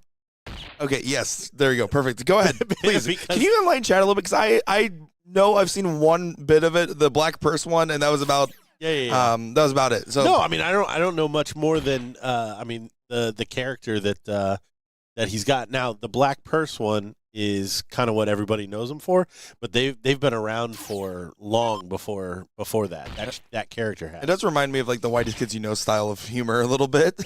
Oh yeah, it's super funny.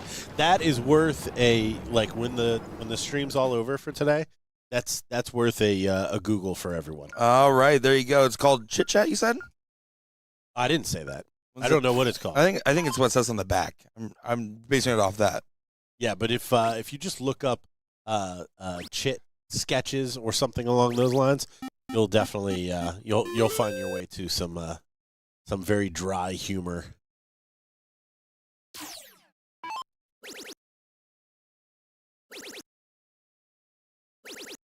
Yeah, this is looking real tough. Another 9-mark open from Ram Gavar. That is 2 for 2 in this matchup.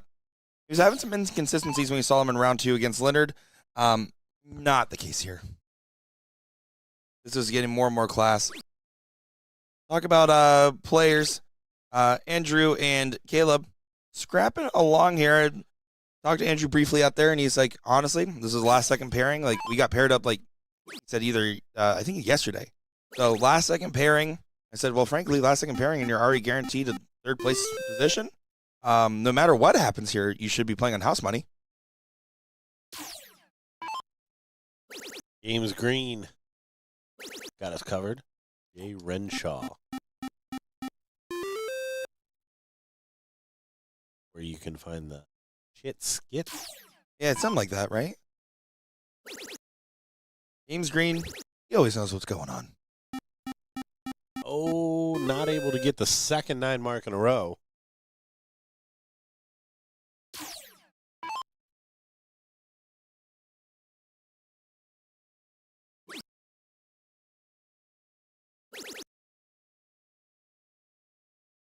I know chat commented on it earlier, but I do agree. Andrew does make it look like darts is tough work. He does. He does feel he's feeling very hot and cold. He's feeling very much all or nothing. It's working or it's not. When your throw's kind of going like that, that's the results. I also need to correct myself. I said Ethan was 24. He's actually 21. He said, "You've known me since I was 18. How'd you mess that up?" Exactly what he said. I also called him nice earlier. I'm taking that back as well.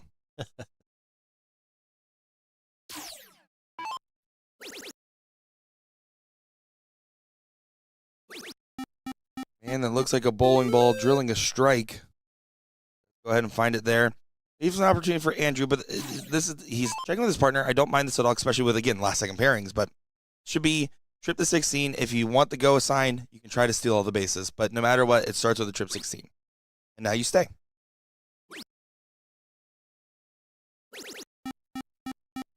Good find there on the last.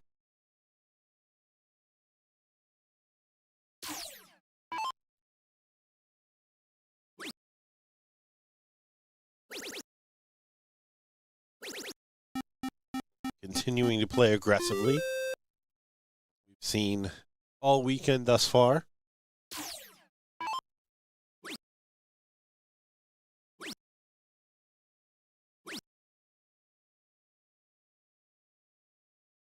Yeah, but this is going to be a 2-0 position. And we kind of saw what probably on paper would have been the seat match play in round 2, right? That's how we started our stream. And we see Leonard and Bull continuing to fight back. They're currently sitting that 4th place match, waiting on the winner of board 26. Stealing the Bulls, RNL, and it's in. Stealing the Bulls, that was Listo and Mo? Yeah, Moss? Oh. Money Mo better? Ross Huff. Oh, yeah. Yep. Ross. Yes. Yeah, went up and talked to Liza, too. I saw him out there, and I was like, dude, year after year, you continue to get just steady improvement. He's like, it feels like it. I'm like, that's the goal. Yeah, no, that's awesome.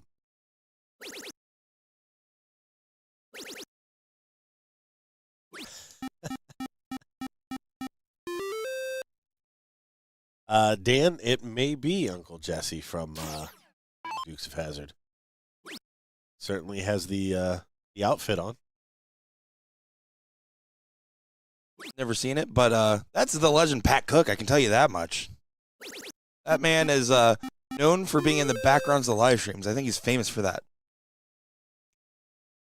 Everyone knows Pat Cook.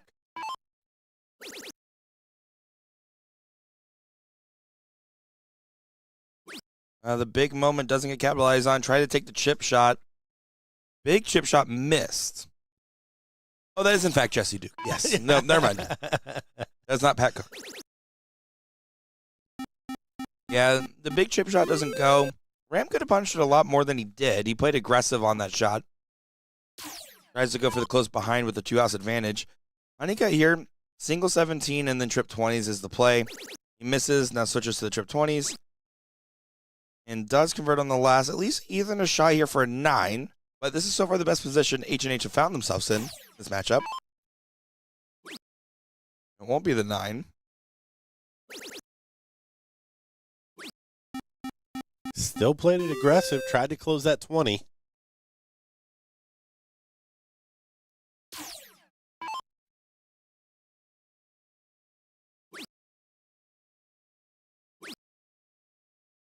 Only a 2 mark from Caleb, so big shot for Ram here coming in. Have to imagine the man averaging 6.5. Going to get this converted. Not fully, but does the right thing, takes away the points. Up 2-0.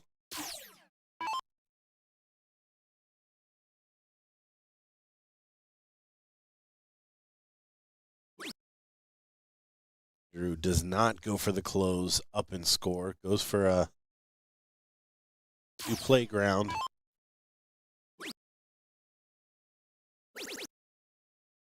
The corner. Does take a shot. And double quick time. This one looking 3-0-ish.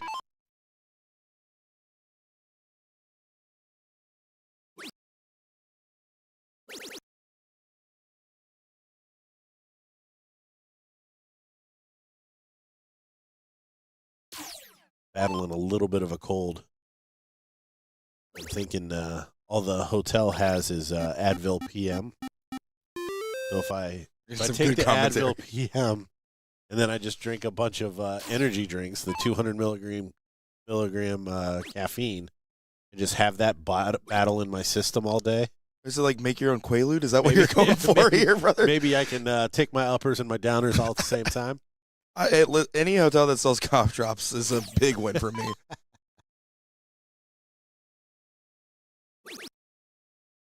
Those in the 15s. Little cherry on top there from Ethan.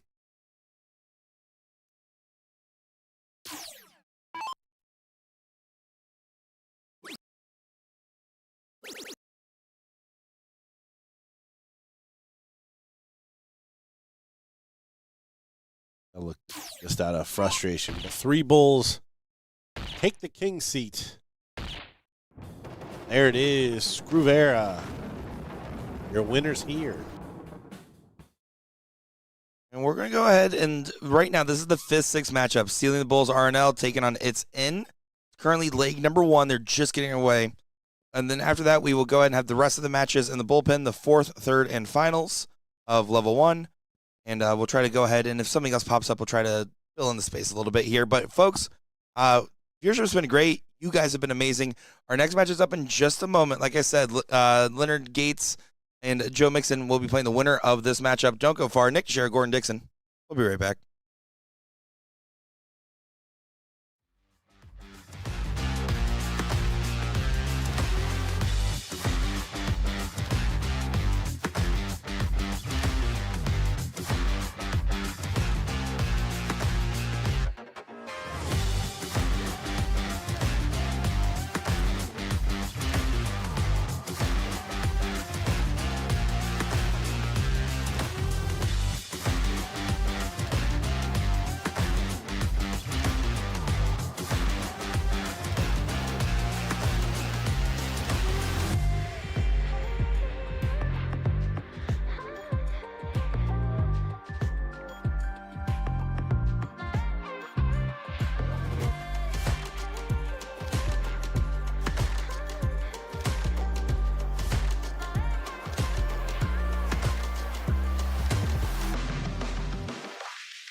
It's time now for the 4th place match underway.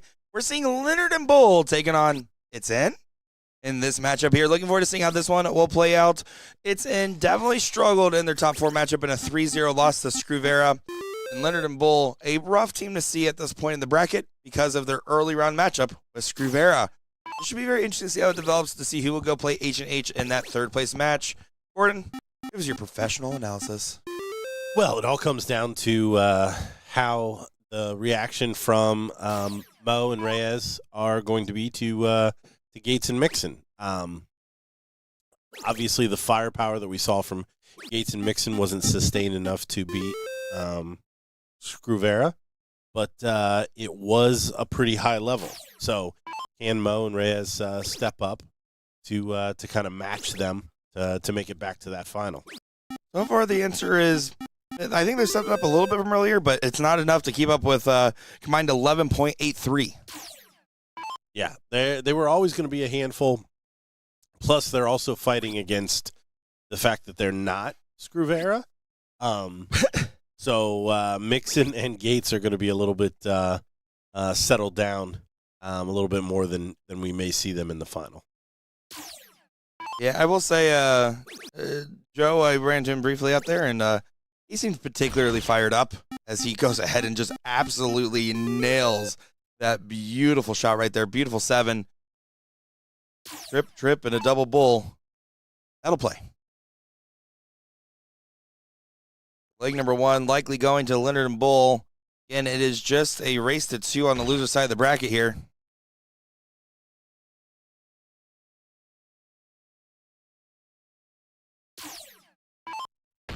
There's the punch on through. Leonard Gates 6-0 and Joe 6-0. That's a 12-0. That's a lot. Yeah, that's a pretty good leg. Oh, it's a fantastic leg. And we're shorter on legs here in the losers bracket, so this is essentially a must-win leg. Not essentially, it is a must-win leg for Mo and Reyes to keep this match going. Great 7-mark open, though. Could be exactly what they needed.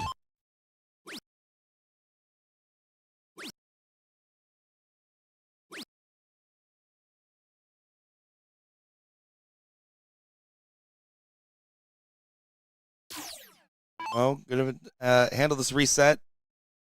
Take the advantage of their throw. Plays aggressive. Start the 19. Might stay because that's on the wire. I normally would say like you switch if the first doesn't go, but you have to shorten length of the game. It wasn't a bad first dart. Second and third dart, not as much on his side.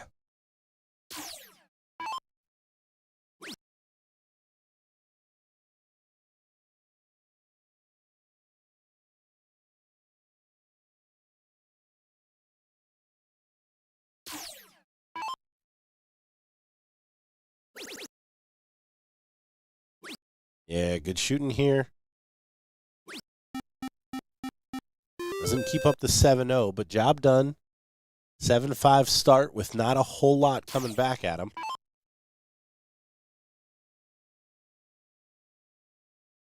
Leonard talking to himself. Not able to find anything with those first 2.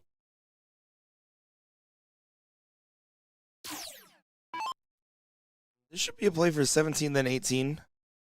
18 first. Real gitchy on that one. Let's switch to the 17. Now it's whatever you want. Not happy with it. And again, it's the 6-0 and 1-0 is the big difference here. Leonard not going to stay at a 3. Joe not going to stay at a 1. But expected more. This is your best opportunity. You got to take advantage of this position. Reyes followed another good turn.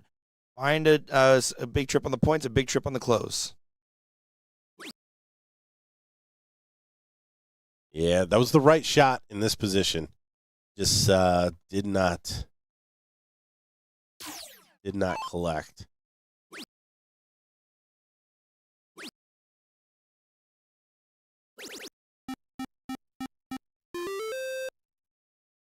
So we're all dart players, dart fans. I am. Chat, if you've watched the movie, I want to hear the review. Oh, I don't. I'm spoiler free. No spoilers. Yeah, no spoilers. No spoilers. You can give us your opinion, but don't you dare spoil that movie. Spoil that movie. I'm banishing you to Gordon Dixon's room, and I'll give you his room number.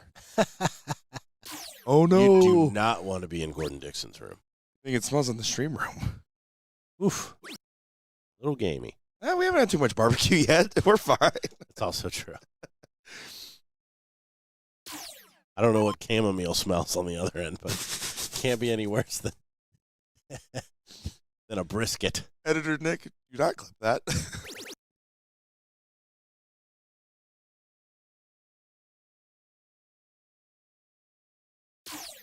See, does movie wasn't for me. Does that imply that you think it's good and just you were the wrong audience? That's what I read when I hear that. Don't get him going, because that's not what he means.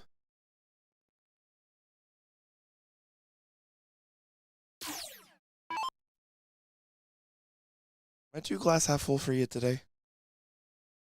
Maybe you did. The Bull's the movie. Fair enough. All right, fair review, Mike.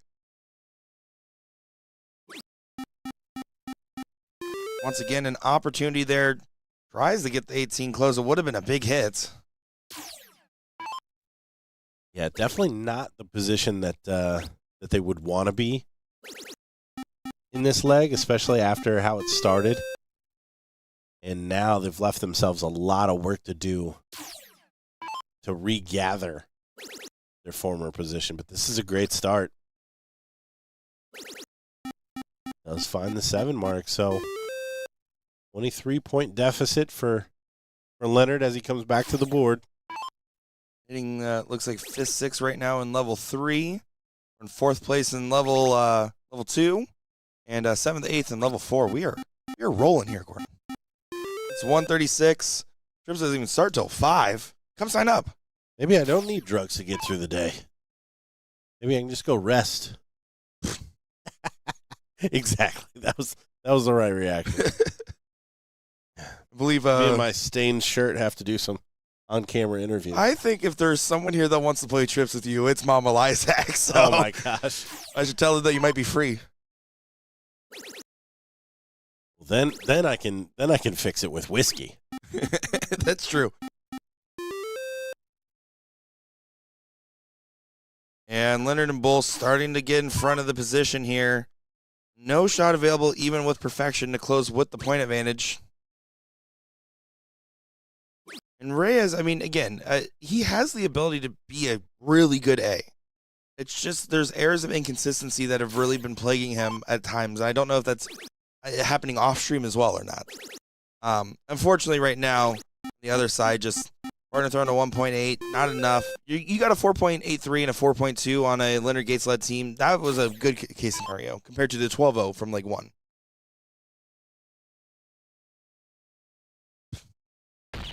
Well, you can rewatch it whenever you want, though, Mike. That's awesome. You are welcome.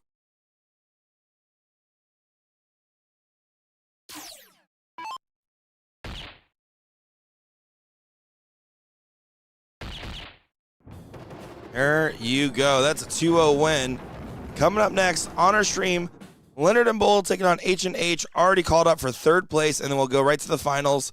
Also on our other stream board on the side, we will go ahead and have the 3rd place match of level 2 as it gets the 4th place match finished up. Folks, we're at 1-by-1 at matches at this point. It's pretty much winding down in all these brackets at the same time. Love to see it. Nice and fun, good darts. Don't go far. We'll be back in just one more moment.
Well, here we go. It is time for the third place match here in the level 1 for Houston, Texas cricket doubles.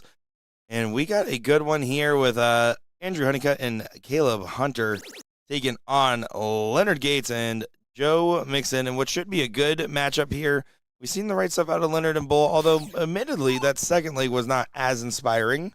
Then again, they also weren't pushed to the level of, I think, what they expected. Do you think we're going to see similar performance here? What's the expectation? Well, if Caleb Hunter's timing continues, which it appears to have already kind of kicked in here, taking advantage of the slow start from Gates, may be able to turn the corner. But it's going to have to be pretty consistent to worry these two. Yeah, because on its face, I don't think they've shown they've got the firepower to compete here. Yeah, the raw firepower definitely not. And Andrew said it himself. He feels hot and cold. The darts are kind of representing a little bit of that as well. But you're right. Caleb's timing, very solid component in this matchup. But I would imagine it's going to be an iron sharpening iron kind of moment there if he does hit that big shot in timing. Well, expect Leonard to do the same. Still doing enough to keep up in that range as well.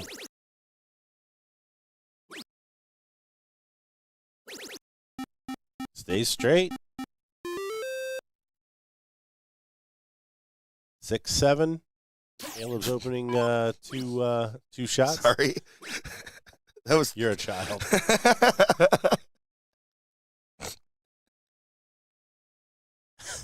I'm too tired for that one, Gordon. I would have normally just let that one go. You even said it with the cadence too, a little bit. Like it felt unintentional. I know it wasn't. That's why I'm laughing too. 9 mark there from Andrew Honeycutt, answering some of the question marks about his hot and cold nature, though. A big shot in this moment. Does leave an opportunity to get right back in within a mark with a 6 mark. 7 will get you the point lead. 5 will not. Again, if I'm Caleb, it's timing. Drill the 18 is my main goal to close at this point, and then try to load up an extra shot, the 17 if I can. Finds the 17 first, gets the comfort. Bad dart, but he does switch back down. Does move up and down on the board. Yeah, leaves a big opening here for Bull. He steps on through. Regain control.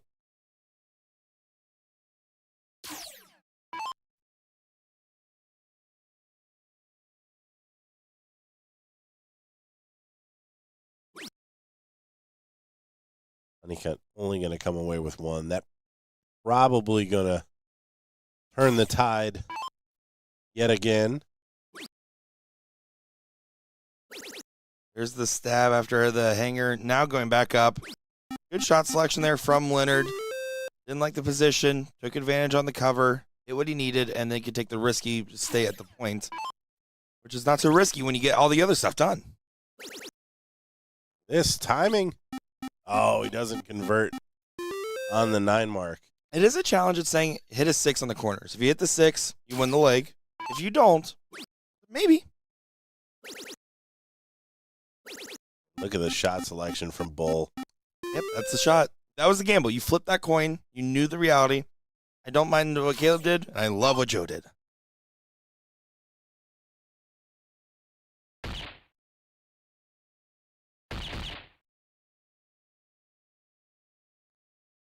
One more of those, and would have only tied it up, but would have made it interesting.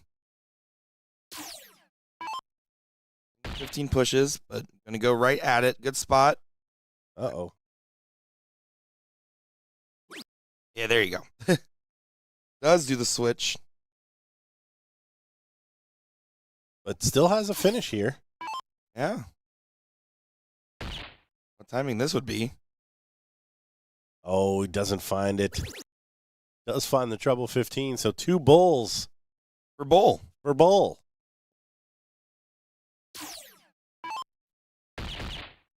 Yep, made that one look easy. 1 dart for Bull for 2 bulls. That's not even a load of Bull, Gordon. It was a singular load of Bull. So Leonard and Bull will go ahead and have the advantage going into leg number 2, going second. They are 1-0 up, match points here in the loser side of the bracket. Just a 3 mark open for Caleb.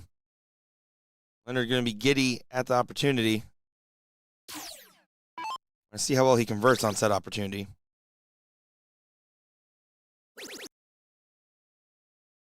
And go up. All right. Niner. Not going to be mad about that one. I'm definitely surprised he stayed for all 3. But I think it's the right shot. I think it's perfectly fine. No, in this position, absolutely. Make them work.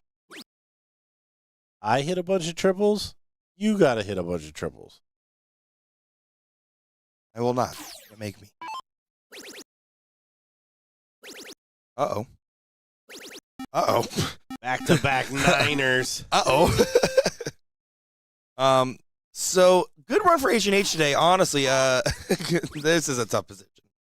Well, this is awesome because this is setting up the final. So to see back-to-back 9s from Leonard and his partner leading into the matchup between Vera, that's big. And again, zero expectations. They met. I mean, they were aware of each other, but they got set up yesterday or the day before. Last second pairing, all of a sudden leading to a 3rd place trophy in a level 1 event and an invite to the Invitational. Good job. Yeah, got a little cash, some gourmet firewood, some MVP points. So there's gourmet firewood, black, makes sense. Non-gourmet firewood, is there like something in the middle there, like a picture frame or something? I don't know. What's like? Is there any middle wood? Middle wood. Would probably be just your run of the mill like table. Oh yeah, chair. Yeah, rocking chair. Yeah, but there's some chips in the varnish a little bit, you know. Yeah. But like it's loved, but not new. Yeah. Like you just don't need it, so you throw it on the fire. Don't need it to throw it on the fire is a great mentality to live off of, Gordon. Yeah. Well, this is only 2 bulls needed. Leonard and Bull going to be moving on for a rematch of the 2nd round, where I think it was fair to analyze that could have been the seat match because it's going to be the final. Yeah, we just didn't see enough from anybody else that said that they were going to be able to keep up with this level. No, certainly not. And again, flowers where they're due. H&H went on the run and still got the result needed, and will be in the Invitational Shootout. Coming up next now, Vera and Leonard and Bull, the finals of Level 1 doubles cricket, and maybe the final point that I can talk. So we're going to be back in just a moment here. Don't go far, folks. Nick Shera, Gordon Dixon.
it is now time for the finals here in level 1, Houston, Texas, doubles cricket. And this is the matchup we started off our stream with. It's the match we're going to be ending level 1 with. That is Screw Vera, that's Ram Gavar Screwson, and Ethan Divide Divera taking on Leonard Soldier Gates and Joe Bull Mixon. I'm Nick the Boy Teixeira and Gordon Fingergun Dixon on the mic. Shooter at a baby. Yeah, looking forward to this one. Obviously, a little inconsistencies from Mixon and Gates early on in this tournament. It's what led to them losing second round to these guys. They clearly had something figured out in that last match. Both opening up big. Back-to-back 9s on that open. So it'll be interesting to see how they perform here under a little bit more pressure. They're going to have a lot more coming back at them. And already we see Gates wavering a bit here. Yeah, it'll be interesting how this plays out. The scoreline of the 3-1 for Screw Vera is not necessarily representative. That absolutely had the makings of potentially a last leg decider. That was a great battle. We literally started off with our peak in viewership because everyone was watching. 800 plus people were like, "Oh, this is what's going on right here. This is a 900-point battle of perfect timing shots." Clearly has the ability to hit some big stuff. Bull almost coming up with the big convert.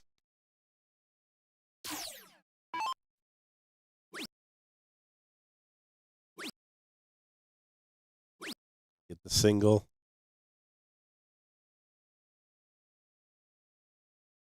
Definitely not afraid of that shot. Shot it multiple times today. Uh-oh. What? What? Why? What? Yeah, what do you... Ram, you see Ram, he called, he said, stay up. Go ahead. Yeah, Ram was like, do it. I dare you. That's hilarious. I mean, he put himself... Yeah, that's not where you shoot that spot. Ram chooses the smaller number so he doesn't get the point lead. And giving up that extra mark that Gates hit. Yeah, I don't like any of those shots. I like this one. Because he did exactly what he's supposed to do. Ethan does have an opportunity for a 9. Won't find that 9. Interesting. That was very interesting little section right there, huh? Yeah, that round 6 sucked. That's what they always say. Here he comes. Here he comes. Close the 18s. Get some points. Close the 17s.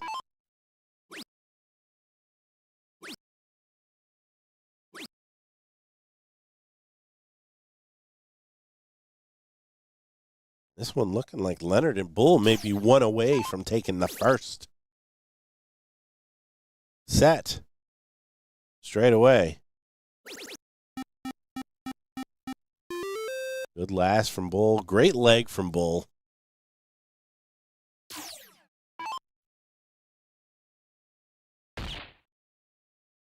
Yeah, Bull's definitely the one that stepped up the most today so far in this matchup.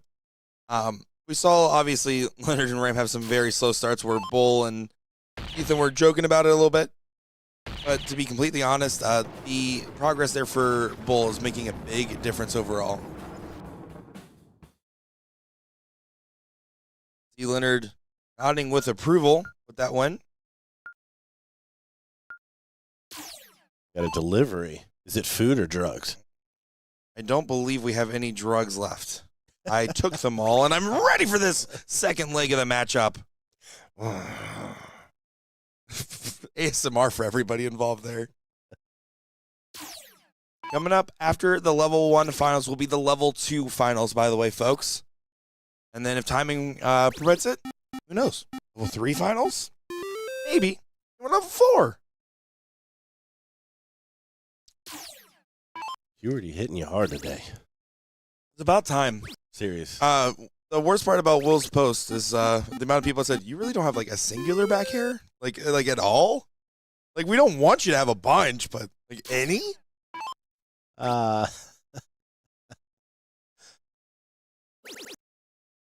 I knew Bull couldn't go a whole turn without a triple. He's glad you're right about that presumption. Ram on the bottom of the board normally is a good recipe. A decent recipe. Yeah, good shot here. Good exchanges. Going to come down to a cork again. Most likely. I know we've had this debate before, but I mean, Leonard Gates has to be on the U.S. Mount Rushmore of darts players in general, like Steele or Soft. Is that fair to say? Say it again? The U.S. Mount Rushmore of dart players, like Steele and Soft. Like, okay. Is that a fair statement? US, not North America, just U.S. You only said the second part again. What was the first part? Leonard Gates. Oh, Gates? Yeah, at this point, I think, yeah. I mean, he's got overseas titles. He's got multiple highest level American titles. Yeah, there's no doubt. Yeah, just one of those resumes that really sets the standard for what successful dart careers look like here in the U.S. I think Ram's trying to catch up on some of those accolades, and I love seeing him start to take that stab overseas and the other competing tours as well. I'm curious to see how his development goes, considering, again, that big slump into this big comeback tour that really has been a successful last 3 years of just continual improvement. Of course, you got young guns like Ethan Divera at the beginning, right? I mean, met him at 18 years old. He's 21 years old now, and trying to separate himself from the pack in an already tough dart town. Yeah, no, I mean, I think that that lends himself to doing well, because he's going to constantly be tested.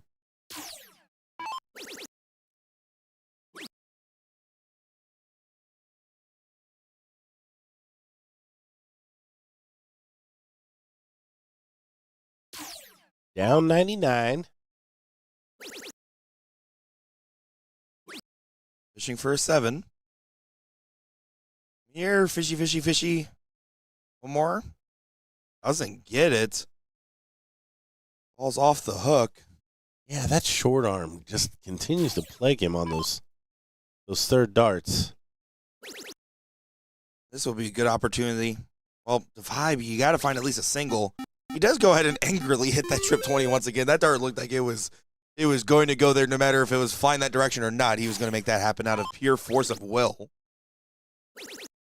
Again, I know that the average hasn't been there so far in this leg, but I'm really liking what I'm seeing out of Joe so far. He is giving enough here to make this competitive through and through, which is the question that was asked. And Ram's going to do what Ram's going to do. Yep. What a shot. Lame. Only hit an 8 mark with 3 triples. Boring. Can he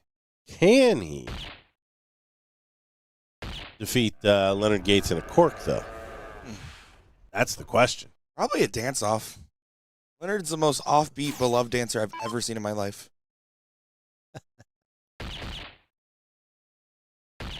Ever? You know the internet exists, right? Yeah, I'm also not talking about myself. The internet does exist. I know, because every time I go on TikTok, there's these random people in the UK saying, look at the funny American dude dancing on the stage. Every single... And so then, like, I know he doesn't check TikTok like that, so I will copy the link. I'll send it to him. And maybe that's probably why my algorithm's getting more and more, but it just blows my mind. The popularity he's developed overseas. Awesome. It's great to see the support for North American players.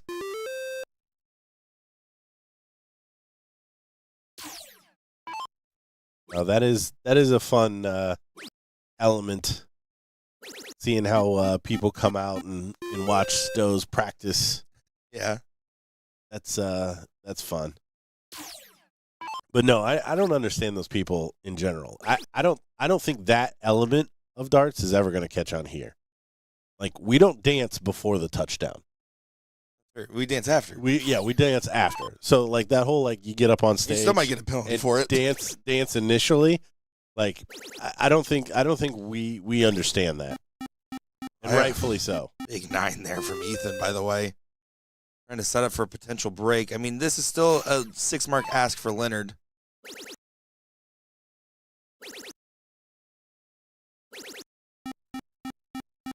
Oh, he's looking back.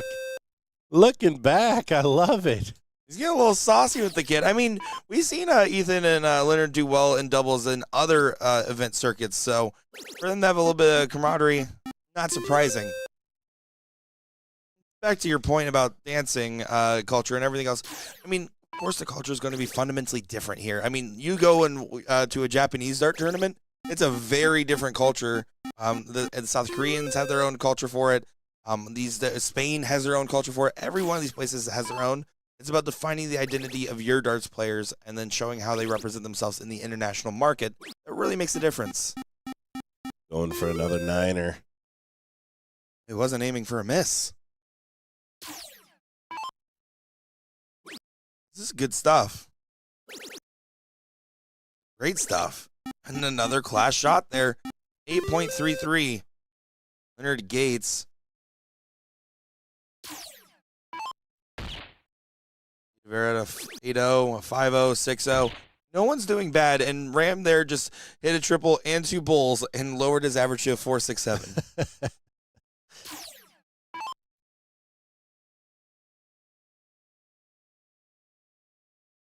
Bull Mixon, not living up to the name in that visit. Too much work to do. You're just going to go ahead and throw these bulls here, smile and wave, move on.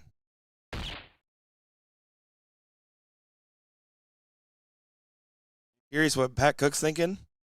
I am too. There you go. It is now 2-1 advantage for Leonard and Bull. Trying to set up for a potential first set win in this final match. Yeah, already 1 away.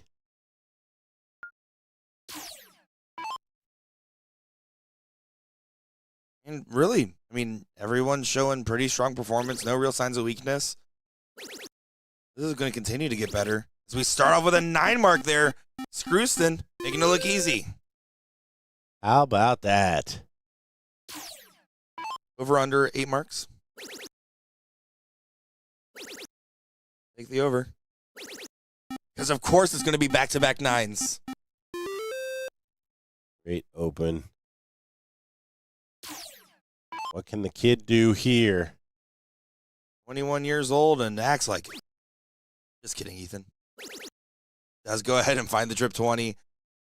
Not going to be enough to to take away any shots from Bull, but Bull still has to earn the right for that shot. Needs to walk the dog after a first start trip. Forgot the leash. Going to go ahead and have to go back to that house.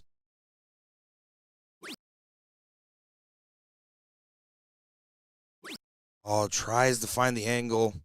No airmail there. Yeah, Bull Mixon, one of his worst shots of the match. Still only 3. There's still 3 marks. Now Leonard's going to have to go ahead and get a little bit of a defense mounted here. Now look for a 9 again. Load up. They're only a 2 now. That's an absolute door opener. Ethan looking for redemption after that 4 mark earlier on. Here's your chance. Not a bad dart. That's a bad dart. He's all follow through. I mean, he gets in position. It's all fall through. It's very strong armed. You'll see him have real get you darts sometimes. And that's despite the fact that he's legitimately one of the most promising talents we are cultivating here in the States. Say we, I'm not doing anything. I gave him his nickname, Divera. About as much as I did for Ethan's career.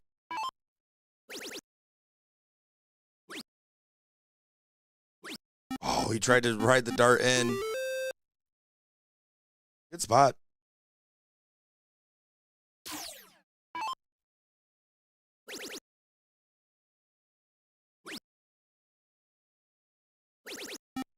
And stays for 7. Good discipline. This is important now on how the approach goes. Oh, wow. Ethan having his worst leg of the day at a very pivotal moment where it's a must win to go to the last leg decider, first set of the final. Yeah, 6 marks to close. Bull pulls the parachute quickly. 110 points. You expect this again to have an opportunity to get a little bit more settled. Ram's like, I'm going to go ahead and do that, Ethan. Don't worry. I'll go and touch it up. But now leaves an opportunity. Trip 16, trip 19, trip 20, something along those lines. If you can hit all 3, different match.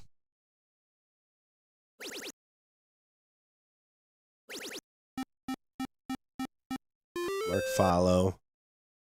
A big shot here from Ethan.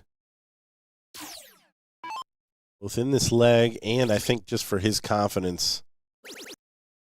This is a bounce back. That's where they were. Gotta check your pockets before going through security. Know you had some triples in your pockets the whole time. That's off the scanner. Causes delays for everybody. Full 5 mark. Those looming 20s and 19s over top of both of them. Ram loves these corner pocket shots too. Loves them. Decides to play a little bit conservative in the last. Don't mind that at all. 38 points needed to tie.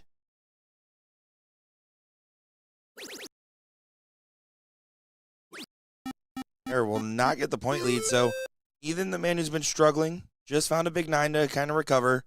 Just needs to hit a big 3 here. Try to push the bull. Yeah, There's I like the that push. start. Oh, he's not even considering much until he found those trips. He doesn't like that last start, but that's enough to make an assertive lead and get this back on track for a last leg decider. So my question is still looming. Can Ram beat Leonard in a cork? I'm going to take the affirmative on this one. I'm feeling it here. 5 Monopoly dollars? 5 Monopoly dollars. All right, perfect. Actually, I'll play for your ramen. There you go. No, I'll absolutely put not. 2 high stakes, No, too rich no. for your blood. You might as well be playing for $1 million.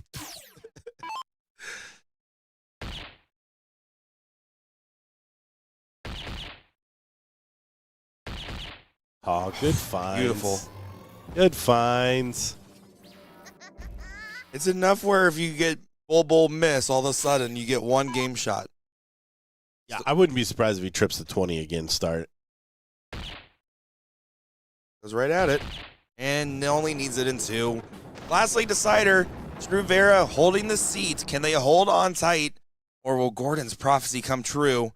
Leonard will best ram in the diddle. Get the start. That is the question. Just 1 hole in. They tied yesterday on this. Oh. That's 5 Monopoly dollars for 5 Papa. Monopoly dollars.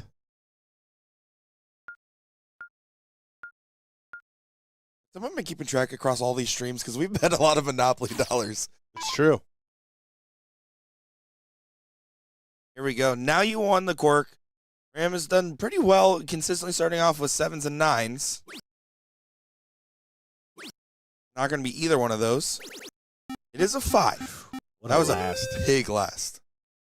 Upper left-hand corner. That was, yeah. Skating along.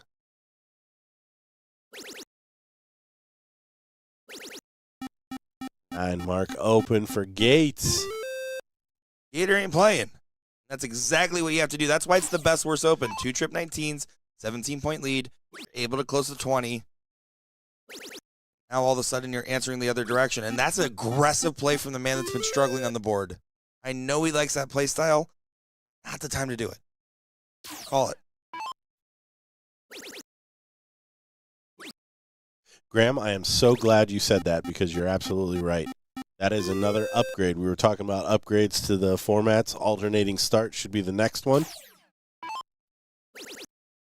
And then in addition to that, it should be one diddle. Either you flip and go and diddle for the last leg, or you diddle at the beginning, and that's the diddle.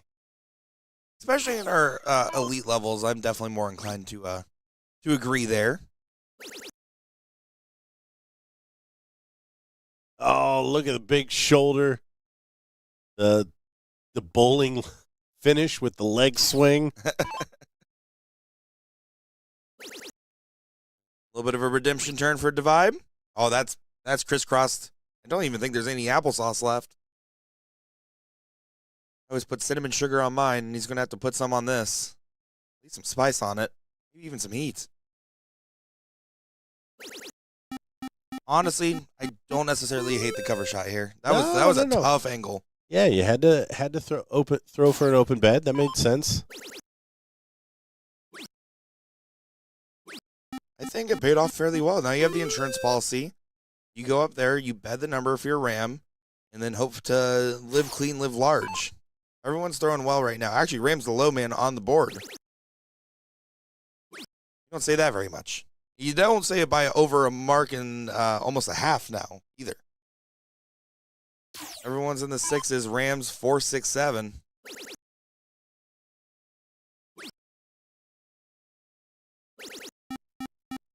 Down in dirty darts, huh?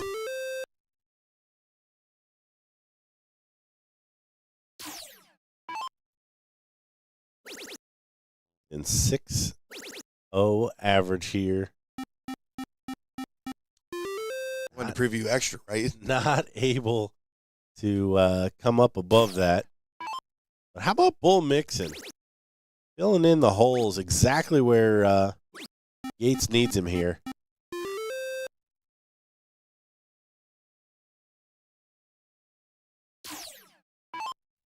Yeah, again, really impressed with where Bull's been at in the standard. He's really, again, he wasn't far off by any means, but he wasn't this on either. Good stuff. This is looking more and more likely that we're going to be going to a second set here in this final. Nobody wants this to end. Certainly not. Chad, do you want this to end? If so, well, change the app you're on. You're on your phone. Do that. But don't. Stay here. Must watch free TV. If you haven't already, give us a like, give us a follow, give us a share, and let us know how much you love watching the darts and how much these players deserve your support. They do. Or if you're new to the chat, give us your favorite Mitch Hedberg joke. I think we ran through a lot of the greatest hits already. Not that there's not more, but the ones that the chat will say first. Instead, give us your favorite Baskin-Robbins ice cream flavor. Chocolate. I used my filter for once there, Gordon. Doubt it. Here we go. We're going to a second set. We're going to see how this one plays out. They're going to keep rolling. Here we go. Here we go. Another cork for the second set. Ram has proven that he can find the middle. He's proven he can hit the diddle.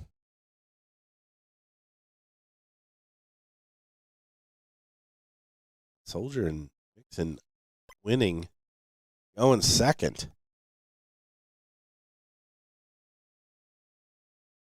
Good spot there from Ram, but it's usable by Leonard.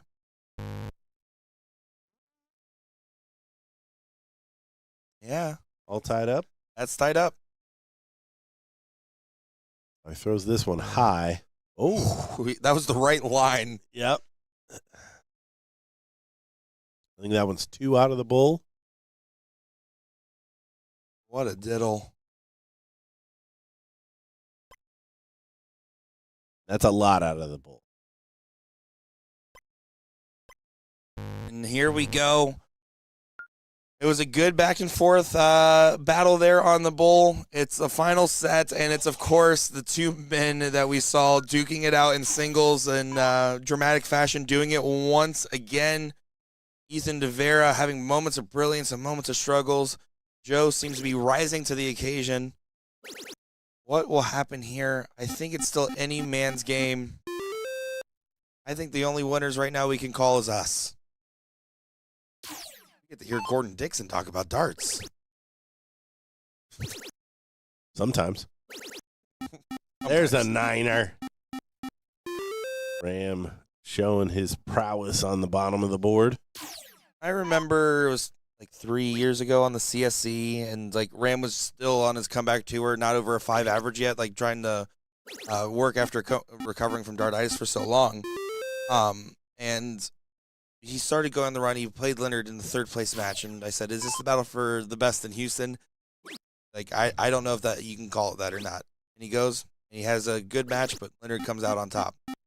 Every single time since, Ram has made that show one of his own, and he has continued to find that consistent improvement. And it just shows when you play against these top talents and you have this.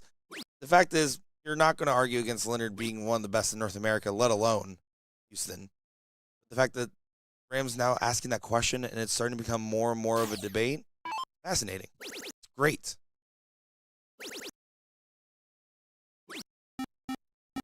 Just low on the 3rd, so continuing to try to push forward here.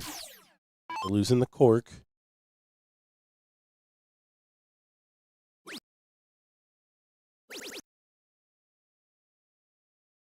Bull Mixon does not miss a turn with a triple. That's a good way to live. I could teach him how to miss a turn without hitting a triple. How about that around the board? This is, again, that back to that standard of Ethan Divera that we would typically come to see.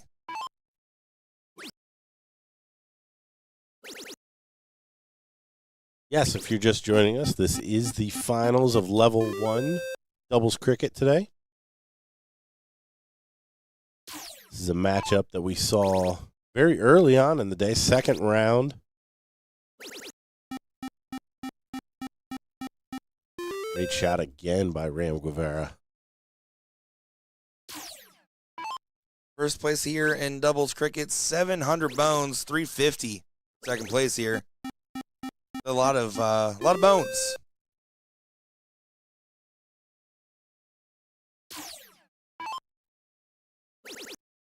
Good first. Can do whatever you want now. To really be leaning into 2 at the point, 1 at the close. Nothing wrong with that. Yeah, very much so getting forced to play a less aggressive game here now that they've lost a set.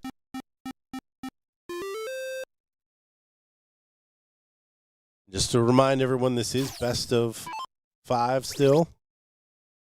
Even though both teams do now have a loss.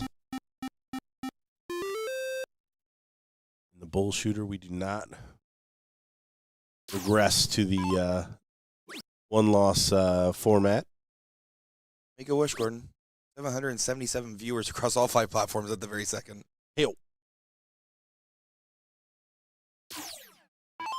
Yeah, most events, if you guys are curious for how electronic board events and soft tip events work, there's usually some form of a greens fee or an administrative fee built in to the tournament itself, and the boards are set to free play.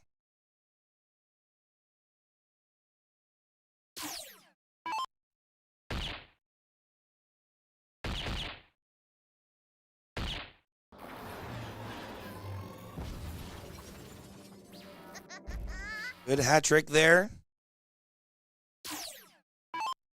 No, there's no Kinder the Cutie. I know, was it To the Mud, In the Mud Sports. We had a lot of fun in Arizona watching Kyle Linder Cutie play. I will say, Will Stewart made a cameo account for me, much to my chagrin.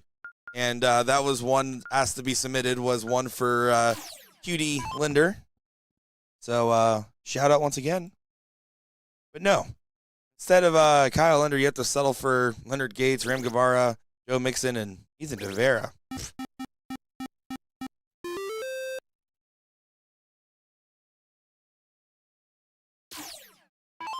Good start there from Gates. Find 7. Ram's going to find 9. Of course he's going to find 9. It's Ram Guevara, 19s, and going first. Or starting off the leg, I should say.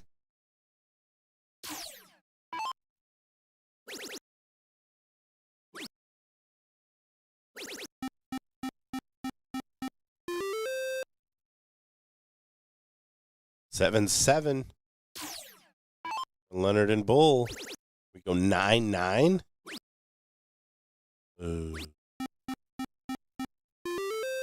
Yeah, it does find a 5, though. Not enough to tip the scale, but it's just enough to keep this a battle. Here's the swing. Got to abandon ship on that. No, he does go ahead and continue to stay.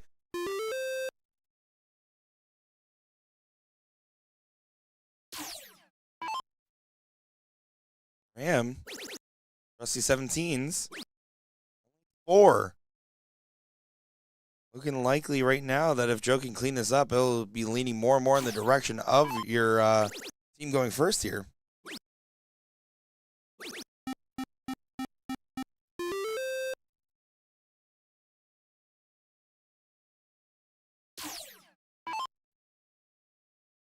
Then you got to be the hero. Take the pain away. Oh, good find. Just not good enough in this very moment.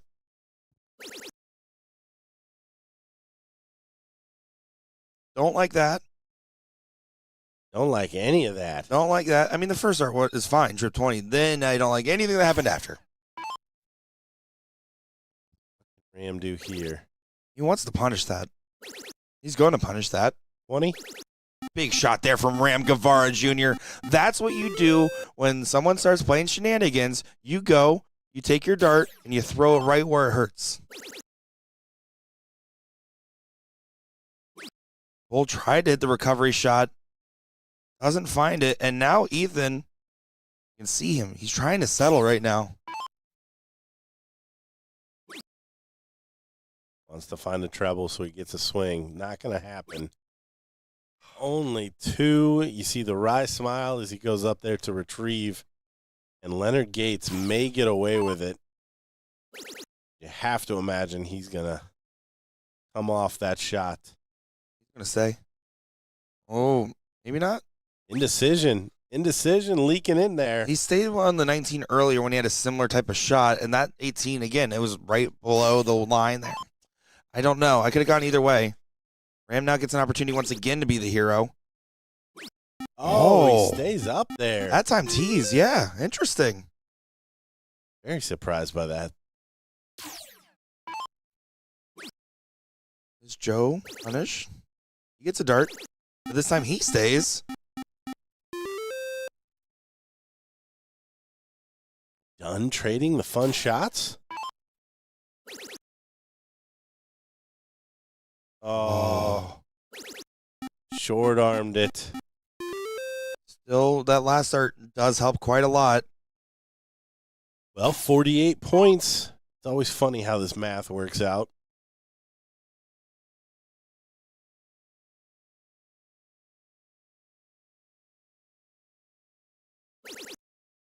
There's the tied score.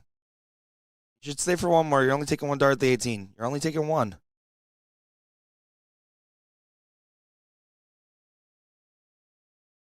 Like there was something in the background. Now Leonard trying to fire up his dart. This is a hero dart. Decides to stay. No cape necessary.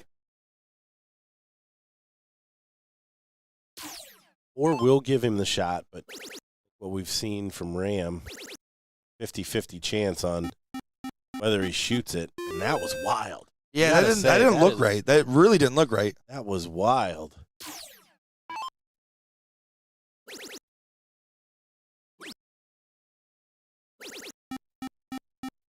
And another chip shot. Doesn't go. Again, I think Ethan, at this point, though, might need to start to break this up a little bit and be the hero. He needs to get the opportunity. One dart. Again, it gets you on their switches. Yeah, drops low. Leonard needs a treble to start. Doesn't even find a single. Here comes a swing. And he short arms it low. See him drag that down with a lot of shoulder. I mean, they're wearing themselves out after all this. And then random cover shot there from Ram, and you can see Not happy at all. Shouldn't be. No, tried to get cute. And Bull mixing with big shot here, stepping up. Surprised he didn't go 15s. 4 15s there. Yeah, and now again, the shot here, you have the single 15 mark. There's a good opportunity Ethan gets a look at the 16 to make this 3-4 and the other way around. Here's the swing. I mean, he hit it, but I feel like you have to swing that. Here we go. Hunter needs 4. There's 3. There's 4. Oh, and only a single 15.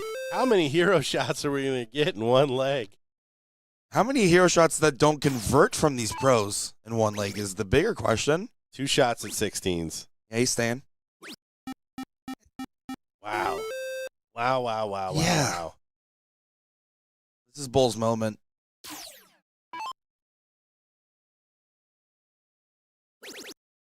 Still gets a shot. Does go ahead and pin it there. Not over yet. It's 4-3 on the Bulls with only a single 16 needed. But it is absolutely perfection needed in this moment. Not going to happen. To pop the 16. Does do so. So 3 Bulls for Leonard Gates to tie us up in the second set. Very dramatic leg here. Outside. Oh. Outside, it won't happen. What? What about that? Look at this. That is just shenanigans. Gavar could not have predicted this. 2 Bulls for a 2-0 lead in this final set and drills it in 1. Look at him ringing the bell. He wanted it. You could tell these players are playing like they want it. They are friends, they are laughing, joking a little bit, but they are locked in here, man. All right, so this is the easy one. But Ram's gonna not even have to win a cork in order to go first in the next leg if they be able to hold throw here. Well, it starts off with a 5. This is how Ram normally starts because he's going to go for the big swing. It's the best worst open. It's the best response. Wham, bam, 9 mark, ma'am.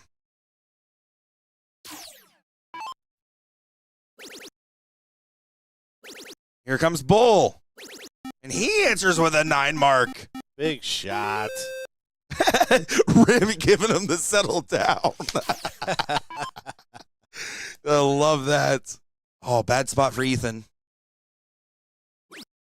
And look at this. Wow. Bull can be the hero. The turns have tabled. I haven't seen this many turntables since the last time I went to the record store.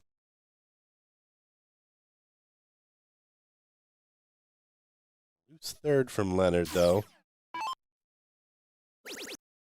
Yes. Love it. Yes. Love it. Love it. Ram Gavar back-to-back 9 marks. Great shot selection. You got a second piece of real estate. You got the point lead. And now you're making Bull have to work again. But, of course, he seems to be up to the task. He's really hammering them in. 5 for 6 on triples in this leg. That is a must-win for Leonard and Bull. Yeah, absolutely awesome from these guys. Everybody doing their part. Ethan's starting to slip.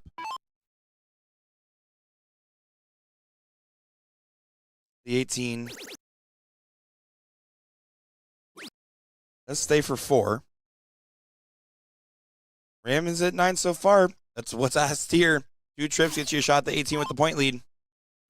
That's 1 trip. It's just the wrong trip and a single 18. So, Gonna return to the average at some point. The way it was going, he didn't think he was going to miss much either. This might be a return right back. The timing is everything in this matchup. Everything.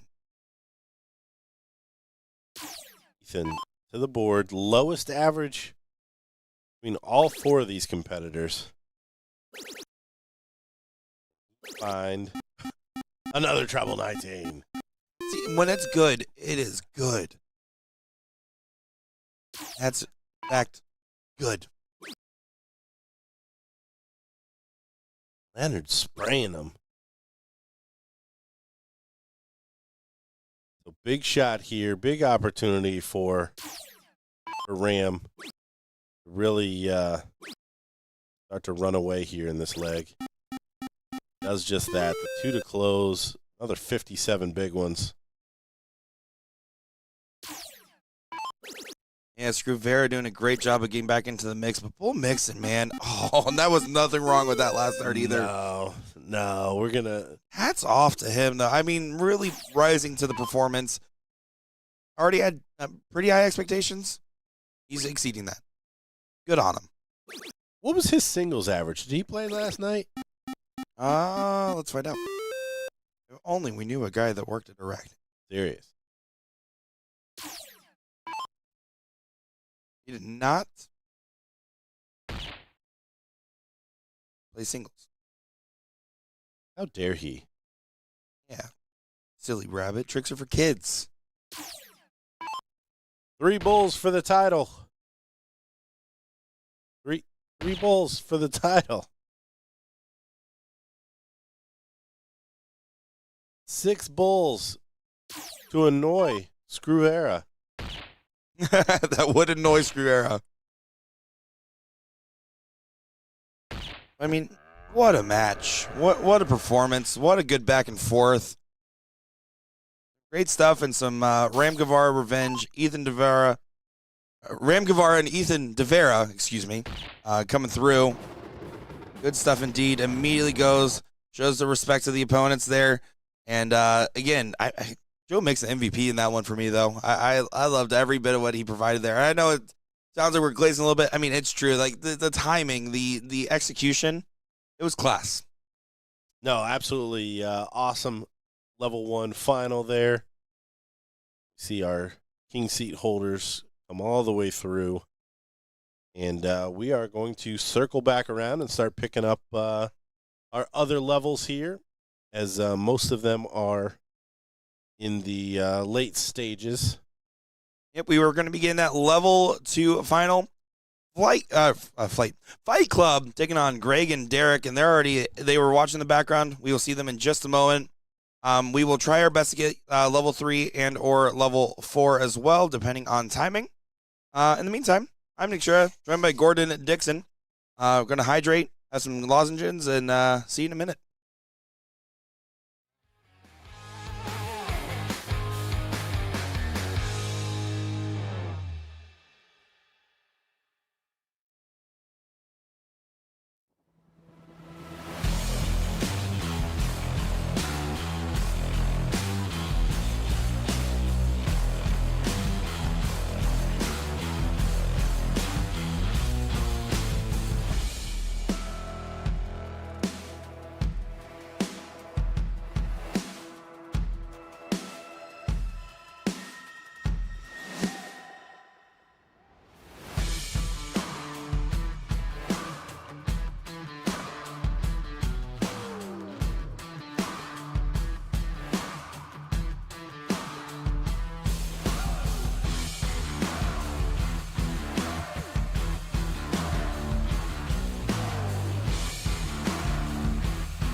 And that's why I'm not allowed to Aldi anymore. But here we are. It is time for the level 2 finals. Doubles cricket. It's Fight Club. Don't talk about them. And Greg and Derek taking it on here. Looking forward to seeing how this one will play out. See Jimmy getting things going here. Gordon, how are you feeling about this one?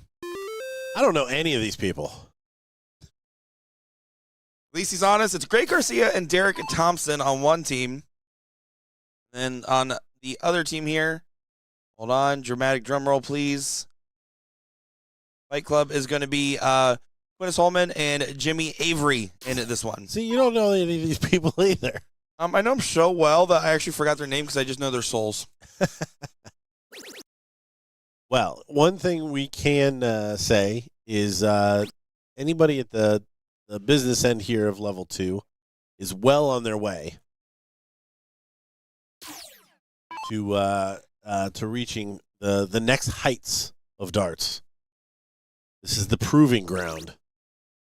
I mean, we talked about it last night when we saw the other divisions, right? And we looked at level 2 in singles for the ladies. We saw it in a couple of different brackets. It's all about trying to define yourself and who you are as a player. If you're in level 2, that means you're trying to go to level 1. You're right there. Because only one away. Fun fact. Sometimes you have these players that want to be big fishes in little ponds. Personally, I think I would rather be in the whole ocean. Jake Haller told me so.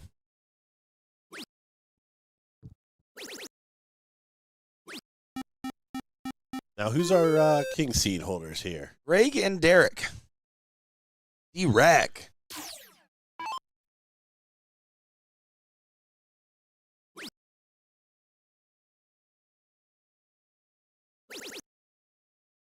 There is Q.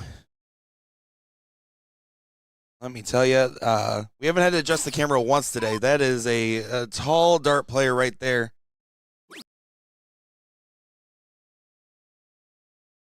Don't let it fool you. Eugene is also the same height. It's just a weird camera angle issue.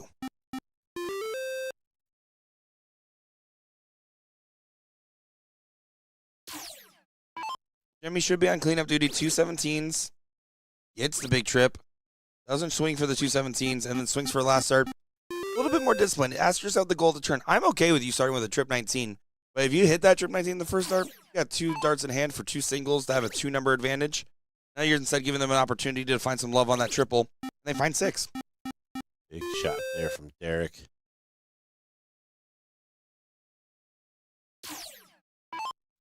Q can do.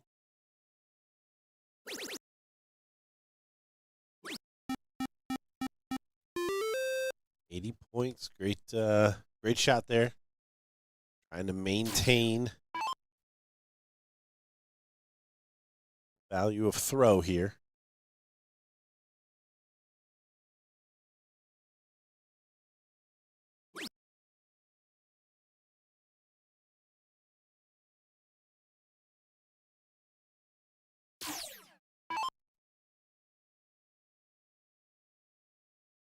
Should be just nice and easy. Find it. Keep moving. You found it. So, keep moving. Oh, good shot there. Don't mind the double, Gordon. It's still a good shot. Got what he needed in the turn. Luckily, I was looking away. Drunken Masters are who put Fight Club in the losers bracket. Guys were 1 away from facing off against each other previously. That's a pretty clean leg right there. Certainly is. Fight Club will go ahead and ring the bell in round 1. Definitely looks standard of play. Right where you expect to see it. Fight Club also one of the few movie references that I have seen for dart team names. And I'll be honest, my favorite part of the movie is Where Is My Mind from the Pixies playing at the end. While the buildings are blowing up. Spoilers. But yes. Very ethereal.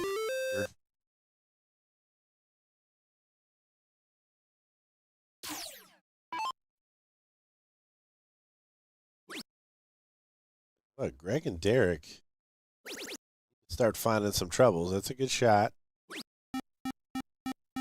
Right straw selection. Of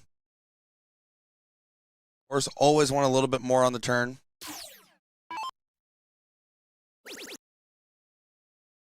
Look at this. Oh, right there. In double quick time. Could be on to the second set.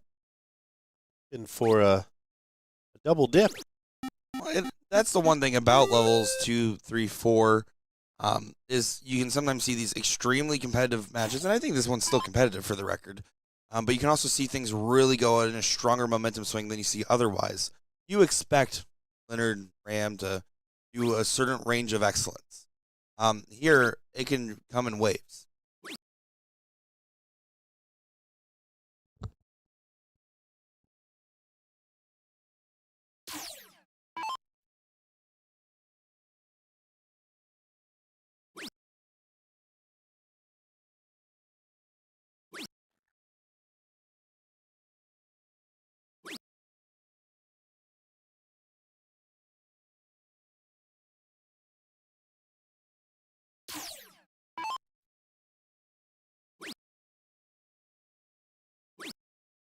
Big close incoming. Big close found. Nice and consistent. Nice fat singles. Very important moment. Still within range for both teams, but that's a blocker, and he somehow gets underneath that dart. Good throw. Yeah, big pick there. Keeps this leg interesting.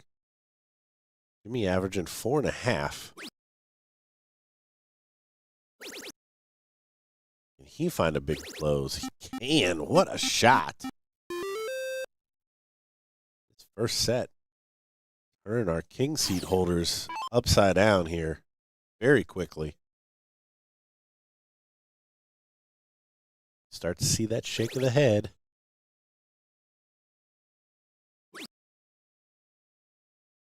Just not enough to go ahead and dissuade this. Another clean 3 mark here is the expectation.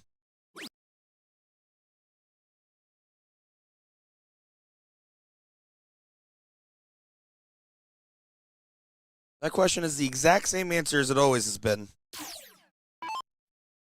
So, again, pro list updates coming out soon here, but it's the same thing. You're pro and non-pro. If you got top 3 in pro, you were on the list, and re-upped if you weren't or already were on it. Top 3 in level 2, same thing. It's the equivalent of the amateur divisional fight, right? So that's the idea. So yes, you would absolutely be on the pro list. Again, more updates coming soon there about what that actually means. Big shot from Jimmy. And sorry, Vaughn, for the sass. I just really have pain when I talk. It had nothing to do with what you said.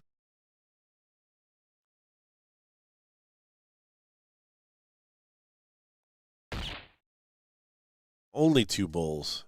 So 2 bulls from Q. We are looking at another set.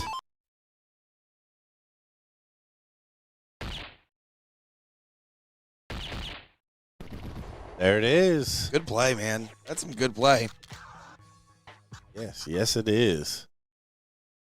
And again, I mean, we're talking different standards for the different divisions, right? I mean, you're looking at level 2, and you're thinking, okay, the team's individual player averages should be right around 3 5s apiece, and that's pretty much what we just saw there, with moments of slightly higher excellence, slightly lower dips.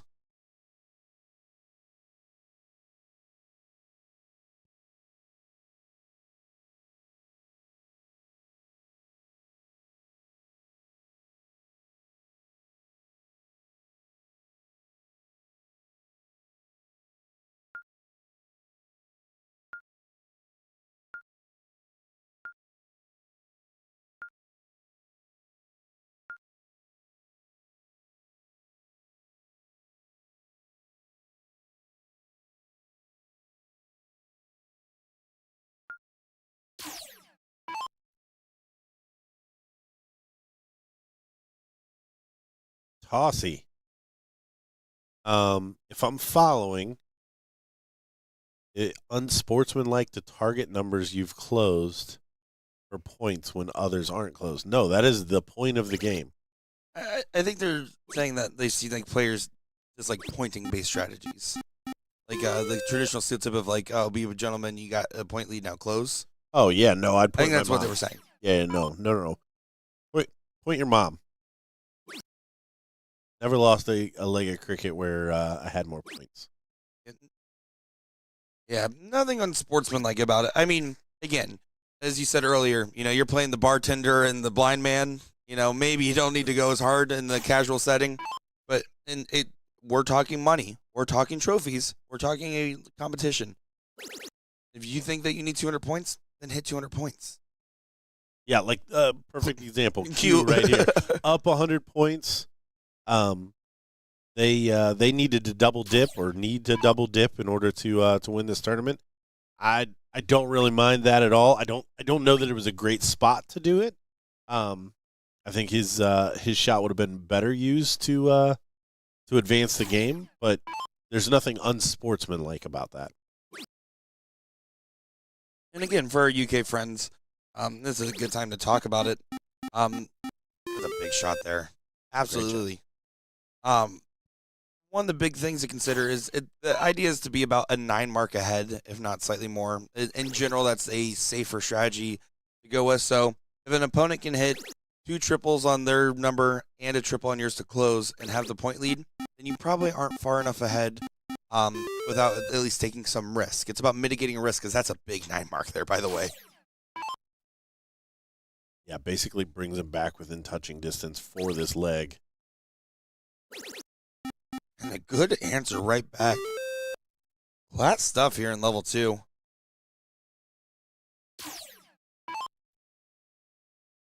Yeah, it's always about the different considerations. 2 at the point, 1 at the close is also a pretty sound base strategy, especially when you're first getting into the game of cricket.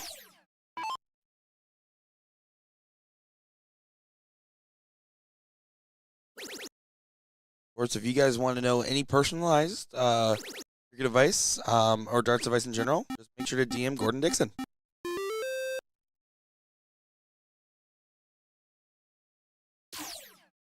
Shot. And again, just like that, Greg and Derek are staring down the barrel of a 4-0 loss in this double dip. Need to get something going.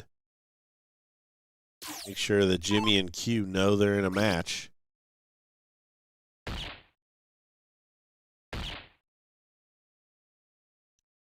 They most definitely are and are planning on winning.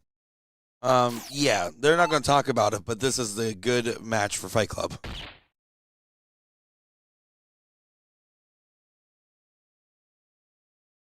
Good class play, doing what they need to do.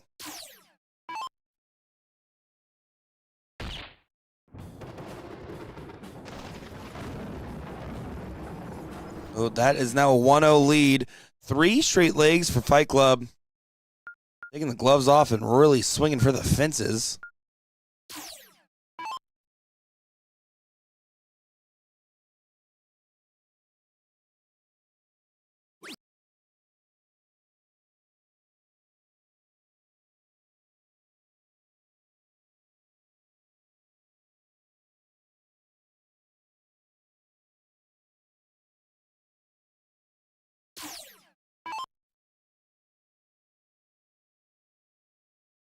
Here's another moment already happening. All about the start. Give me 2 time. Give me 2 mark. Oh. And what a time. Jimmy's really been coming up big. Yeah, not going to be happy with that visit at all because it's going to get punished. Pretty moderate punishment. Yeah, and Q, I mean, it's not like Q's the super soft link in this.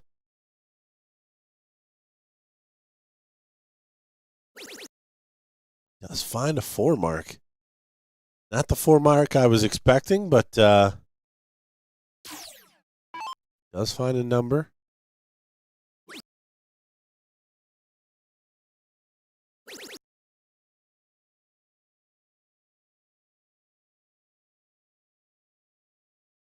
Derek takes a swing at those 18s. What can Jimmy do?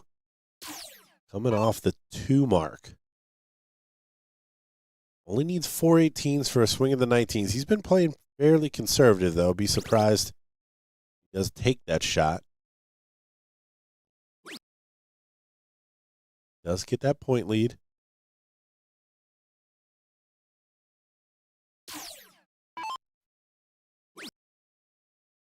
It's all about trying to really take control. Something that Greg and Derek have not done yet. They've had moments of battling. They've had moments of timely shots so far.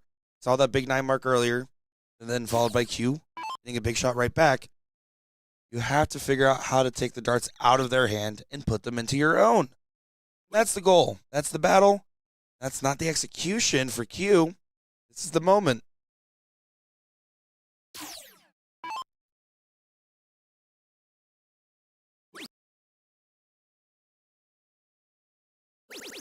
What a big opportunity for Greg and Derek this leg. After really getting steamrolled the last 3. Hanging on to their throw thus far.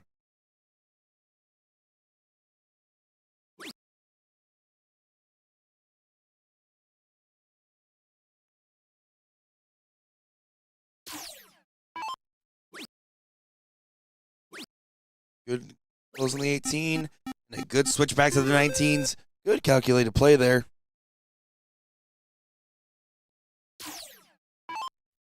To find something here.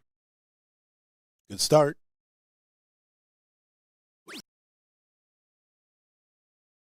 A solid visit, but now it's about getting these nice, consistent, tight rounds executed well. It's about going and finding the 3 big 17s. It's about making sure if you need a big fat single, you find it. Now you switch back to 19s. Don't leave any risk here. Doesn't convert, and this is, again, that big moment where does Jimmy lock in? He has a dart shirt on. He looks like a professional.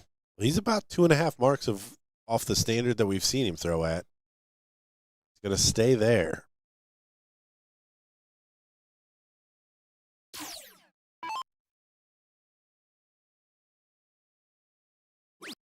Surprised to not see him grab a little bit more. Does get the close, so now Q needs to open up one of the corners.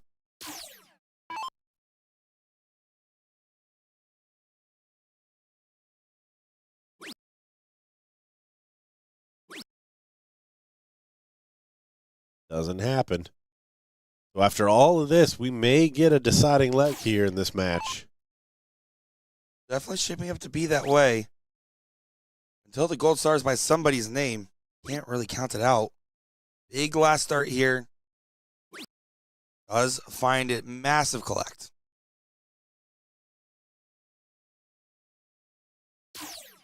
Jimmy and Q just waiting for one big exchange between the two of them.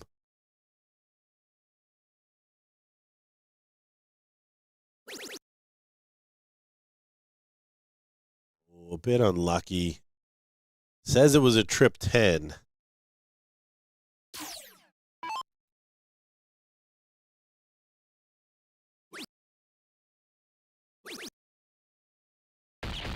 Oh, how about that?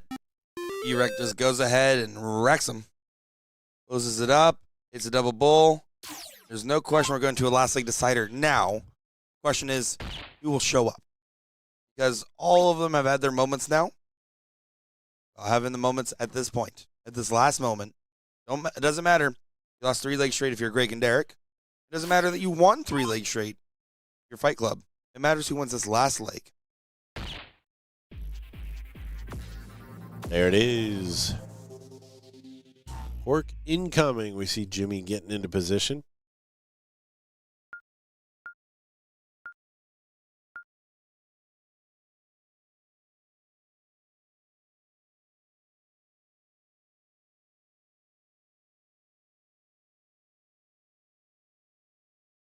like Jimmy has elected to throw first. Good dart. One hole into the bowl.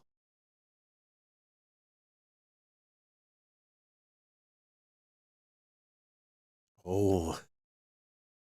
Ball's outside. So, Fight Club, to complete the double dip, is going to get the start in the deciding leg here in the second set. Can they hold on? Predictions? I think going on my base situation here, Fight Club, I think has shown us more out of the limited data that we do have. And so I'm going to lean in their direction. I also typically say if I don't know a dart player, I pick whoever's tallest because they have the best reach. So that's going to be the secondary part to that analysis there. Truly, it's a safer bet. Ever since you meet like the Borises of the world and everything else, you're like, well, you got something going.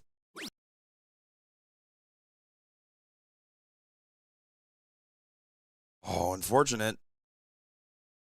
You should challenge that X. You should be grabbing these 319. Yeah, should be looking down. Even when he's shooting 20s, he's looking down, Gordon. That's fair. He pops the double.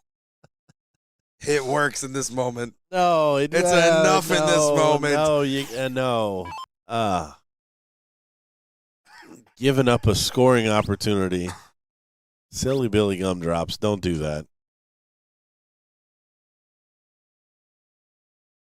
Here comes Jimmy. He knows what this means. Should follow the X now on the 18.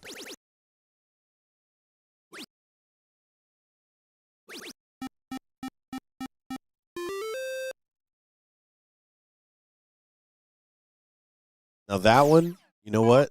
Say it. It is what it is. Good dart. Except for that whole triple scores thing. Also, good point. Listen, don't aim at doubles. If you do aim at doubles, better not miss them. You got to feel for Greg and Derek. Just chicken walking down the down their side of the board there. Yeah, just one-way traffic at the end, and this is the exact type of thing to tie it off. A big white horse and a complete skunking of a last leg. Not what Greg and Derek had in mind, but you know what? You won the seat, you had your opportunities, and you fought hard to get to this point, and you still took it to a last leg decider in the final set. There is that. And no skunking. 4 bulls. There you go. So Jimmy, 3 bulls to complete the 2 scoops. Oh, what a shot. Beautiful, beautiful darts. You love to see it. We have another final, probably our last match of the stream. Team Lizac taking on Random. Of course, guys, right now, you're watching and you want to watch the mixed triples. Guess what? About an hour and a half after it starts, we go live, twitch.tv/BullShooter World Tour. Drop the link in chat for everybody here. You go over there, you'll be able to watch all of our no commentary coverage of triples and be able to have a good time watching some fun stuff. So don't go far, folks. The link will be in chat in just a moment. Make sure Gordon Dixon. We'll be right back.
It's finals time here in level 3, and we got Team Lizac coming up here, taking on Zorro from Team Random here and partner. Looking forward to seeing how the level 3 play out. Mother-daughter duo, finalists in level 1 and level 2, both runners up in a very tough bracket set for them. Now making another finals, guaranteeing more hardware. The Lizac clan doing well, huh? Yeah. We had a good chat with the guy yesterday that talked about just what the Lizac clan meant to darts and just their overall competitiveness. And for a guy named Future, that hat is from the past. Wow. You better be careful, guys. Gordon and I are refueled and ready to say whatever we're going to say. That hat, throwback.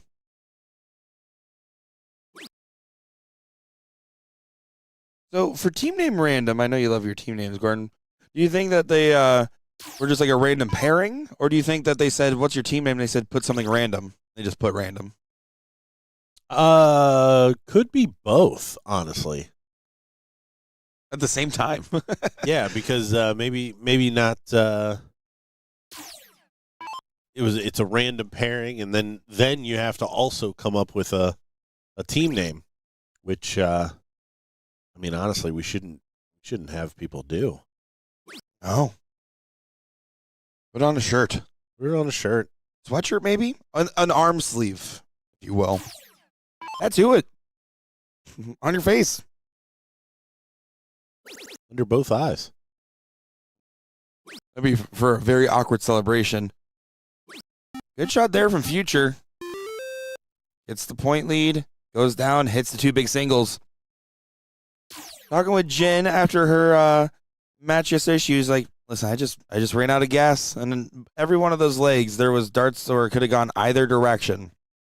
And it was an absolute battle. But she did not look unsteady. And the same thing, Lane was going against a full force Cheyenne Richards. Oh, my gosh. Yeah, there wasn't... Cheyenne was not going to be denied yesterday.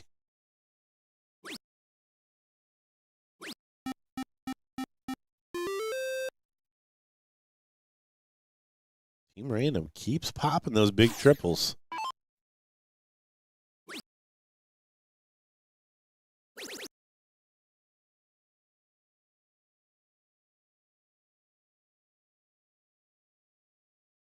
Lane is able to get the point lead back.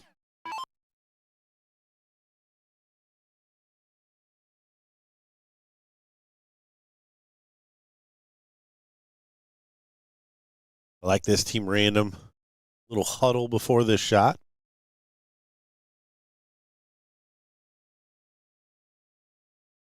Often see it, but shot clock under 10.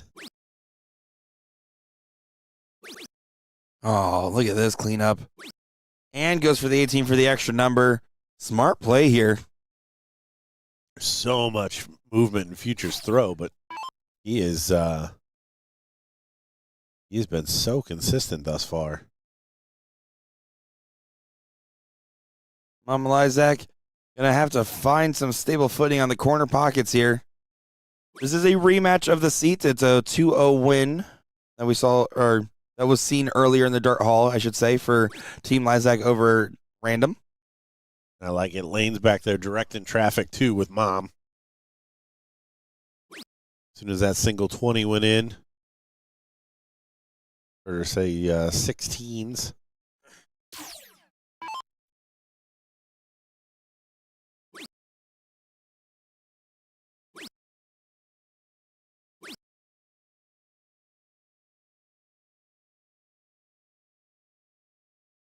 Straight darts there from Zorro. Closing it down. It should be enough. I mean, again, you could swing for the fences here if you really want to. We know that Lane's capable of hitting these big shots. Now you pull the parachute.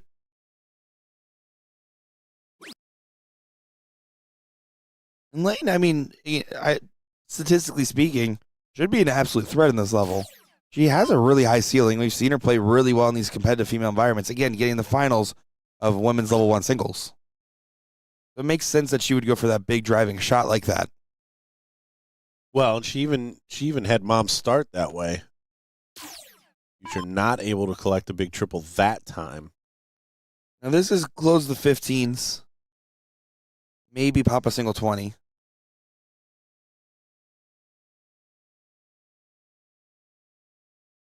Gotta reset.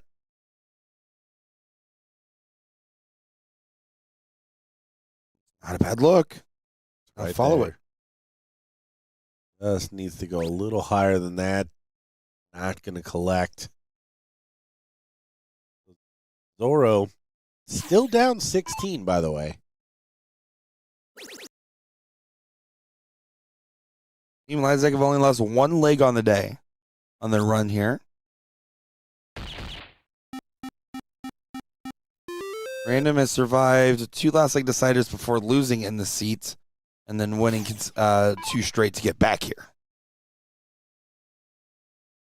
The one thing that no matter what, for Team Lizac giving them about 10% buff is the matching jerseys. We already know it helps. Let alone the matching last names. They got the ADO double eagle on their backs. How about that?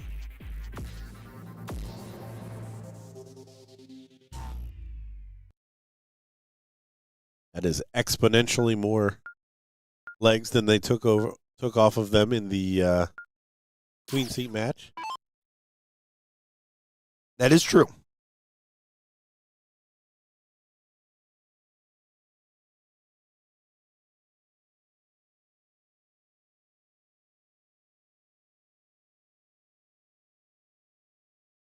Here we go. Blue bonnet. Texas State flower. Let's find a triple on the last. Yeah, big collect there. Down to the 19s for Zorro.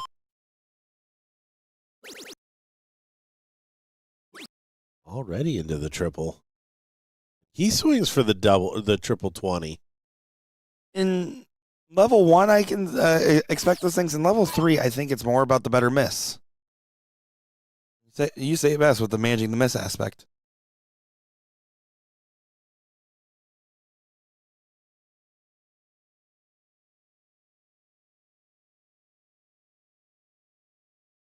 Anya saying, come on, David, lock and load. Find a trouble. Can she find a single? She can find a trouble. Big last.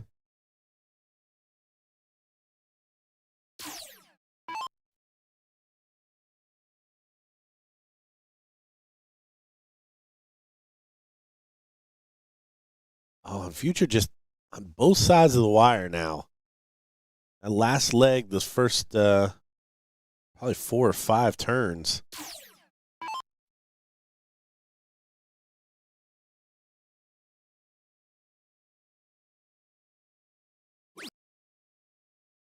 And this would be good discipline from Lane to recorrect.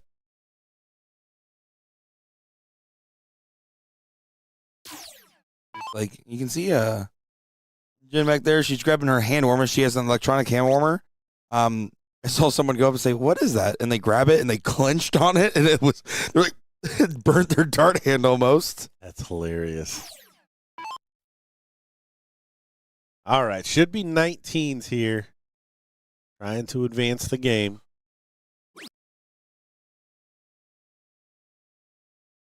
Out of approval from daughter Lane back behind there.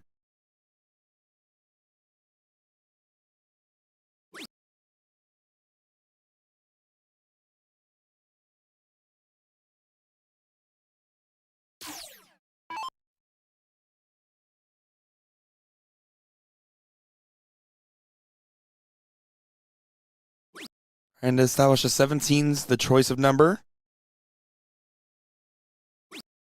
But only 2 on the grab, so Lane should be able to go ahead and go on the attack for the 17's.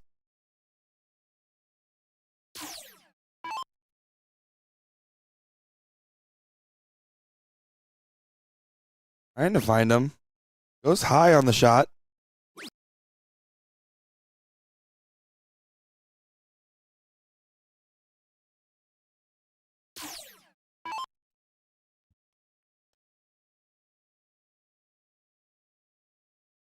Gotta take advantage of the X you already have.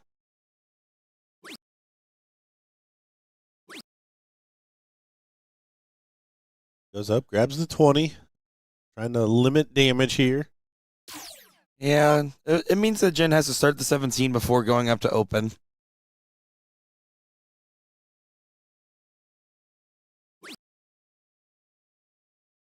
The power close.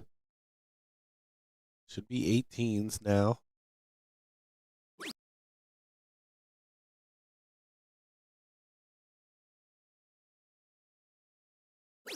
Oh, what a last dart there from Mama Lizac. Big shot. No slack from Lizac. You're giving her some love as she comes back. Now has to go to the corner pockets. Using the 15s, finding success with them. And hits a big 7. Yeah, brings him back within this this game, but can be managed here. Only a 2-6-7 from Lane, though. You took that as an insult? Assuming she dropped low on the 19. Yeah, you can tell it slipped a little bit. Didn't look quite right.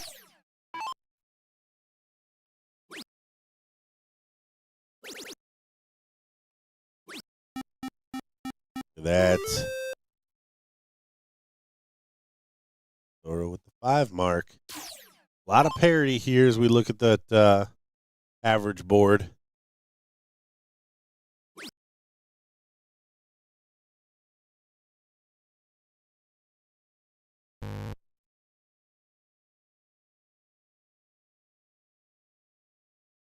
Important shot here. Maintain the lead. Not going to happen.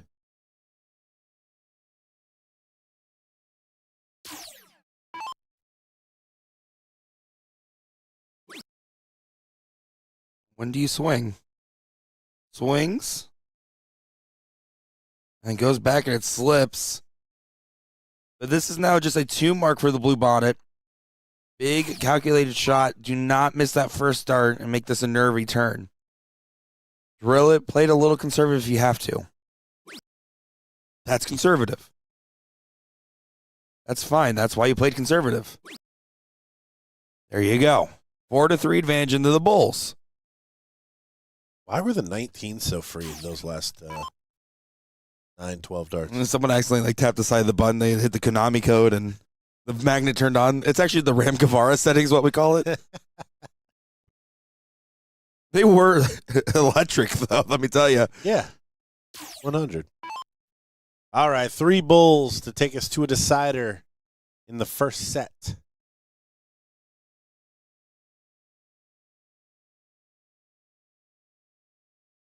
What a good fallout, too. Oh, she's going at it. Don't hate this. 25-69, so one does push it. Unfortunately, doesn't really collect. You can see Lane giving the nod of encouragement. Honestly, I want to see Future go for the 18s. Never mind, I love his bull shot.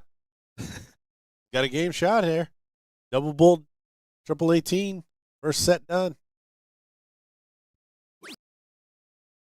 Does take a swing of the 18s, but Lane here definitely hit her fair share of hat tricks yesterday. Absolutely, she did. More than capable. She's interested in pushing first. She is. Didn't stay. She does.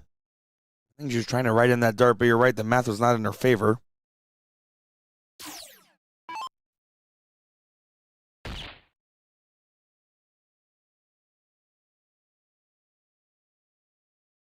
Not out of the woodworks yet. So it's a 30-point game. You need 2 18s. I think you probably start over there first. Yeah, I think you shoot at the 18s till you hit a triple. Lane's obviously the bus driver on Team Lizac. Want to give her the clean look.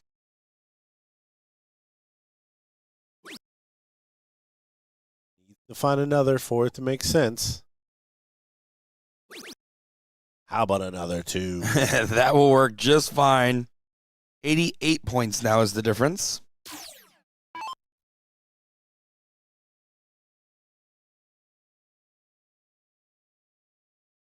Getting real squirrely towards the end of this leg. This is what can happen, especially you get to level 3 and then eventually level 4. You'll see legs that are struggling to get finished out, leading to some very interesting scenarios. You did have a shot there. Double, double, double. Mine's 1. How aggressive Lane wants to play this.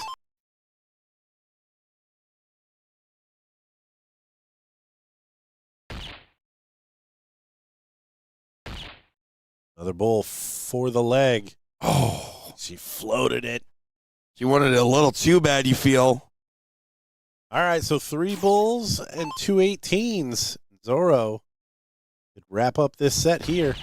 There's 2 bulls. Oh, there's 4 bulls. Zorro didn't even shoot for the win to get the first set. And his partner in the back, his Future's like, no, we'll go up. You do the thing. Why don't you go up there and do the thing? Well, no thinking for Jen here. Got to get the point lead first. Got to find a triple. Got to find a triple.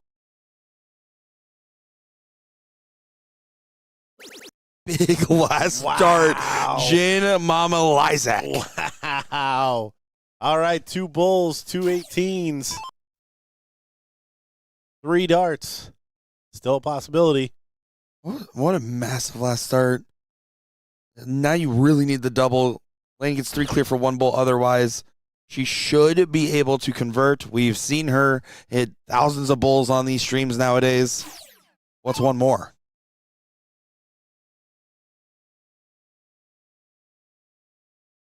A little step back here, just recollects and drives it in the middle. The last leg decider in the first set. This will be very interesting how this will continue to develop. I think Zorro's over there like, yeah, I should have taken that swing on the last start. Yeah.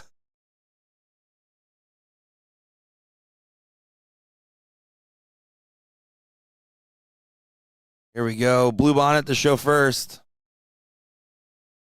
Blue Bonnet will not show first. Completely slipped out of her hands. And that will be enough. Not what you wanted to see.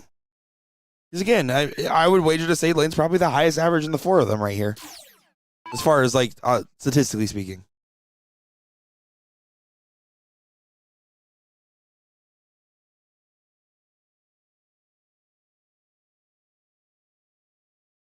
Oh.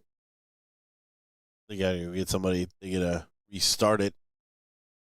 Yeah, there should be hopefully a tournament official not too far by to be able to get that one sorted real quick. And the best thing you can do is forfeit and then have it hit the forfeit button. They'll replay it back, be able to get that sorted. So you can see quickly, just paused it, got it going.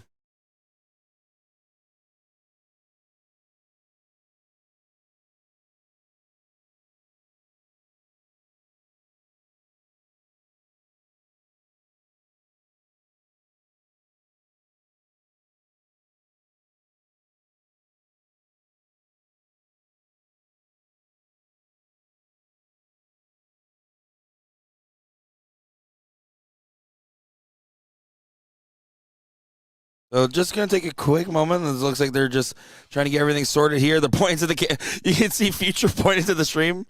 Said, sorry, people.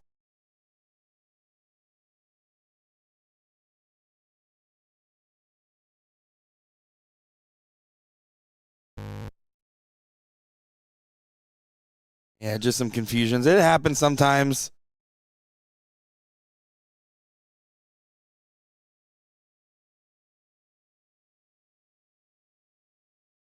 One of the things would be really cool if we added in was in case this happens, just adding a swap team if no darts are thrown on that little menu. I think I know a guy. Got to call somebody.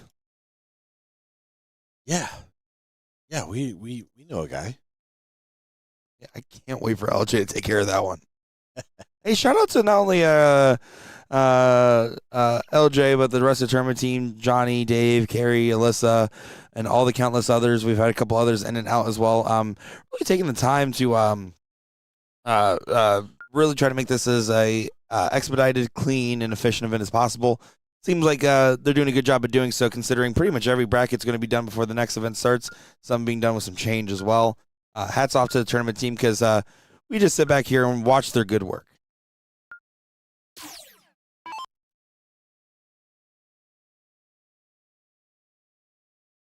And there's the fix. Here we go.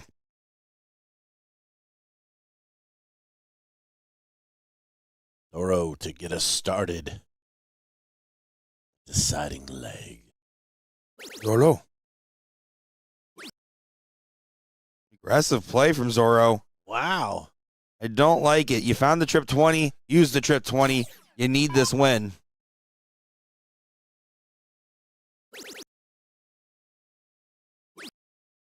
Here comes Lane.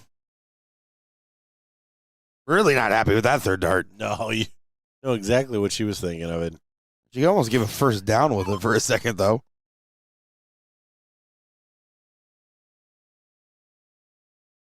Future just not been off to the races after that first leg. The first leg, he was hitting a big triple a turn, doing all of the things right. Does have a lot of movement in his throw, but he was able to control it there initially. Been a bit of a struggle for him. Look at Mama Lizac coming alive here in the decider. Every dart she throws, you know she's thinking, man, I just love playing with Gordon Dixon. It's written all over her face. It is. You're her favorite daughter. 100.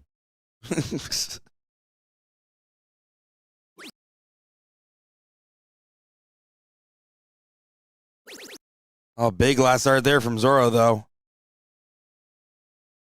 Helps right some of the wrongs.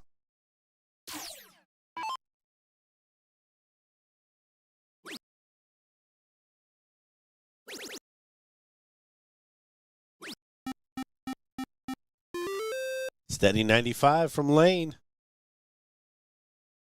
Trying to take advantage of the struggling future here.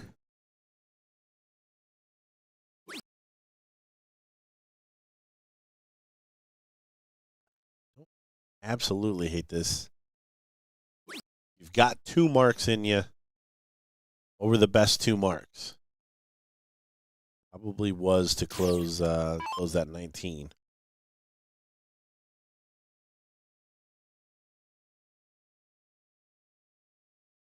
Have to assume the adjustment is coming.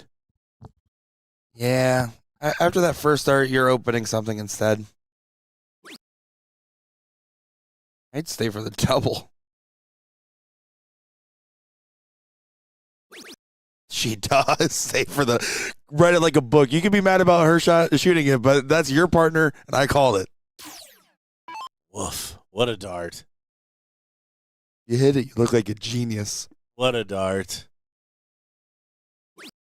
Poor Zoro not able to find anything more than the single mark there on the 18s.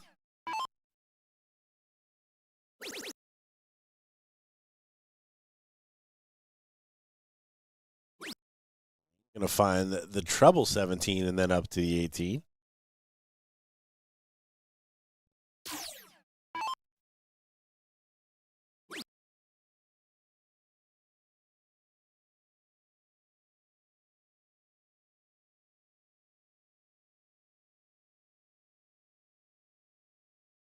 Just unlucky. Wire after wire from Future.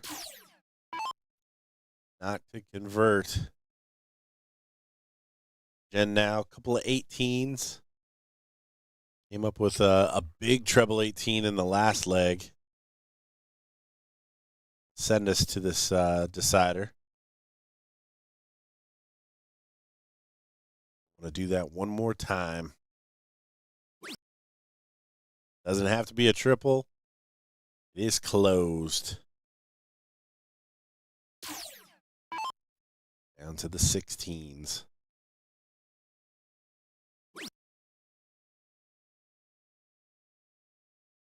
Again, Zorro now.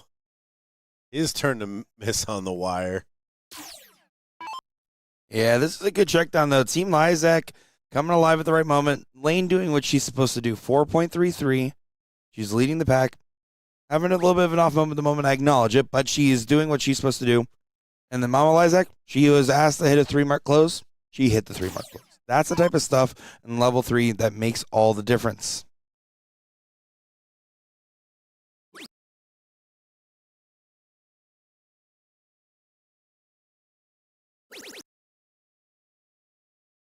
Good catch there from Future. Probably not enough. Again here. That was on the 16s.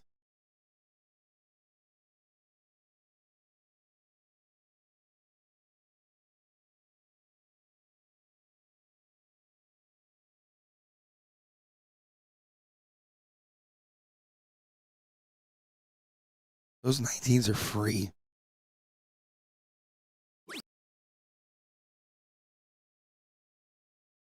That's not going to be the result anticipated. Not going to be enough to swing the scales necessarily, but gives an opportunity for one good round to start to get things back into range. This might be that round. Solid 5. Zorro dropping them in now. He really does drop them in, doesn't he? They fall into place.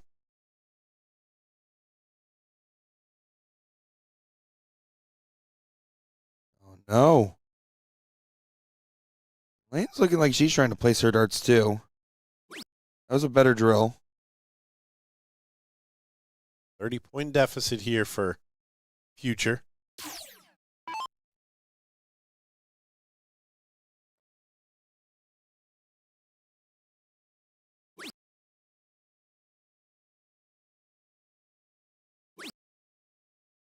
On 2. Oh, just on the outside, but point lead regained. Team Random. Lizac. Go back to the workbench here.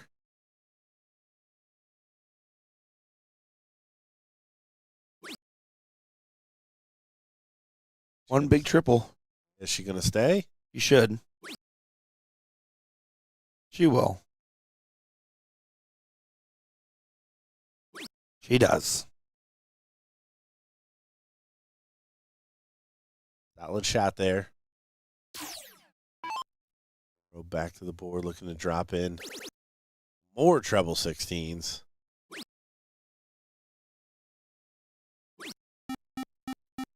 He does. Snags the 18s to close, too.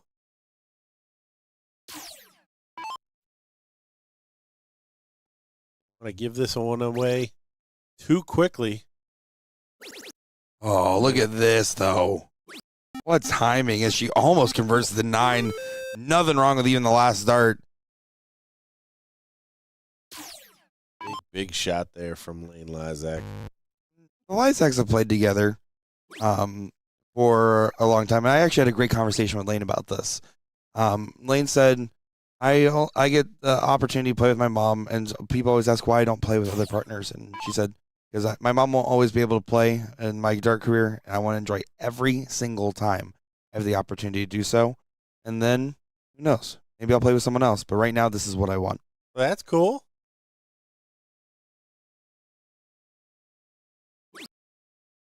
Big loopy dart into that 16. Another one of those will work.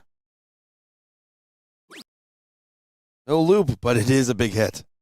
Yeah, much better thrown dart. Closes one of the corners. The 15s and bulls to go. Zorro back in there. Oh, my. What a time. Gets the point lead back. Big 7. Lane did well responding last time that was done to her. Going to have to do so again. It's not over yet.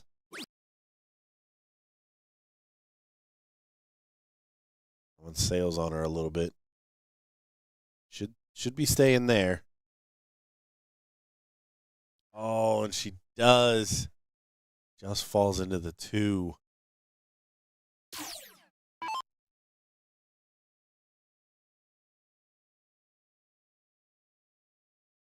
Future Dave, what do you got for us?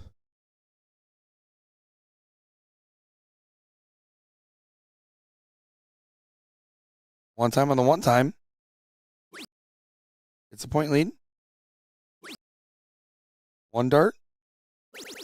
Doesn't swing it, but does find a big trip 15. We know how valuable the triples are in this matchup, especially at this point in this matchup. Yeah, 4 17s needed.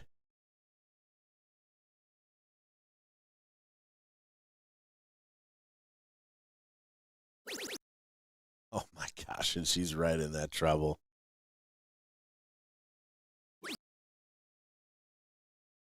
Staying there. Staying Solid. there. Big 5 mark right when she needs it. The timing has been great for these players. Who's going to get that big nail in the coffin moment? Oh, big deflection. That was a good dart. That was a big deflection. All 3 of them were good darts.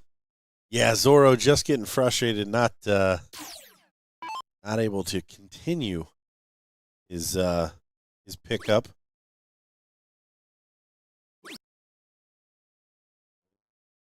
If Lane takes a shot, can't really tell from that one. I think she just stayed.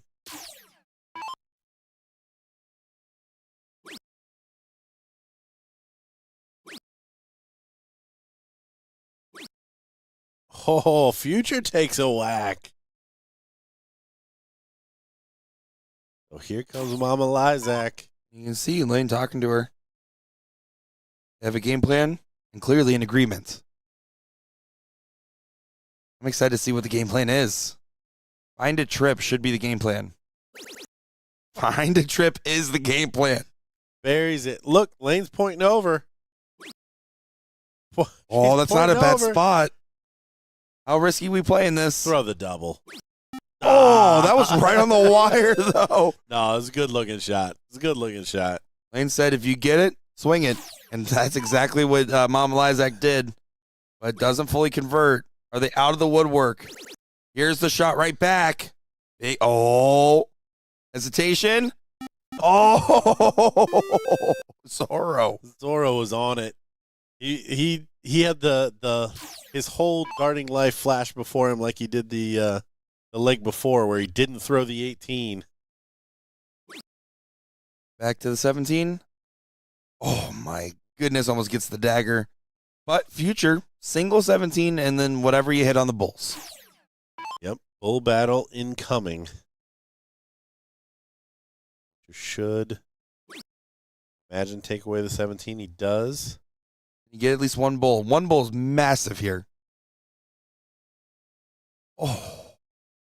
Did that hit the flight? It definitely hit the flight. That was crazy. Definitely hit the. I mean, it was crazy the distance it ricocheted, but that hit the flight.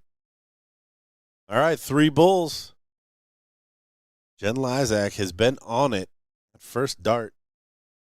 Smack dab in the middle of the treble 17. Can she do it on the bulls? The Lizacs would love to get this accomplishment together. That's a good dart. Doesn't quite get on the right side of the wire. There, the pressure showing. Zorro, the hot hand on the board. 4 bulls is the ask to send this to a second set. And that dart falls a long way. Does find one. So 3-3.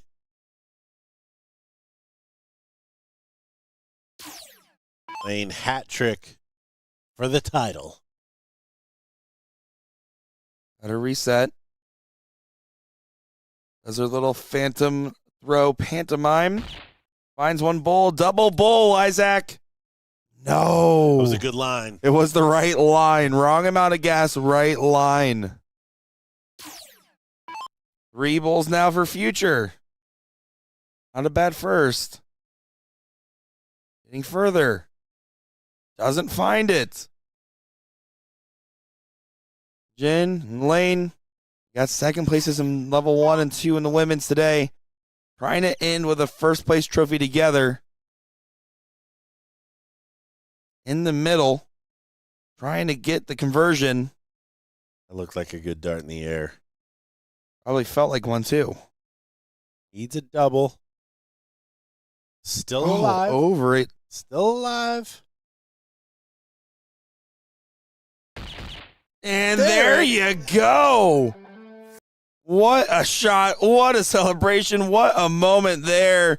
You can see that. The crowd going wild in the background. The big contingent there cheering on, as that is a massive, massive moment. The Lizac clan gets the win.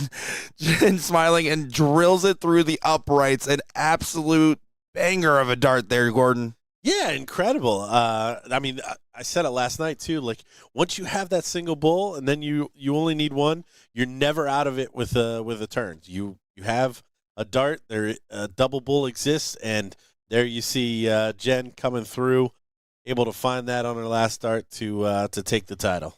Well, we're going to take a quick moment to see if the other final is going up on the stream board or not. We'll be back in just a moment here, and we'll find out. But, hey, congratulations to the Lizacs.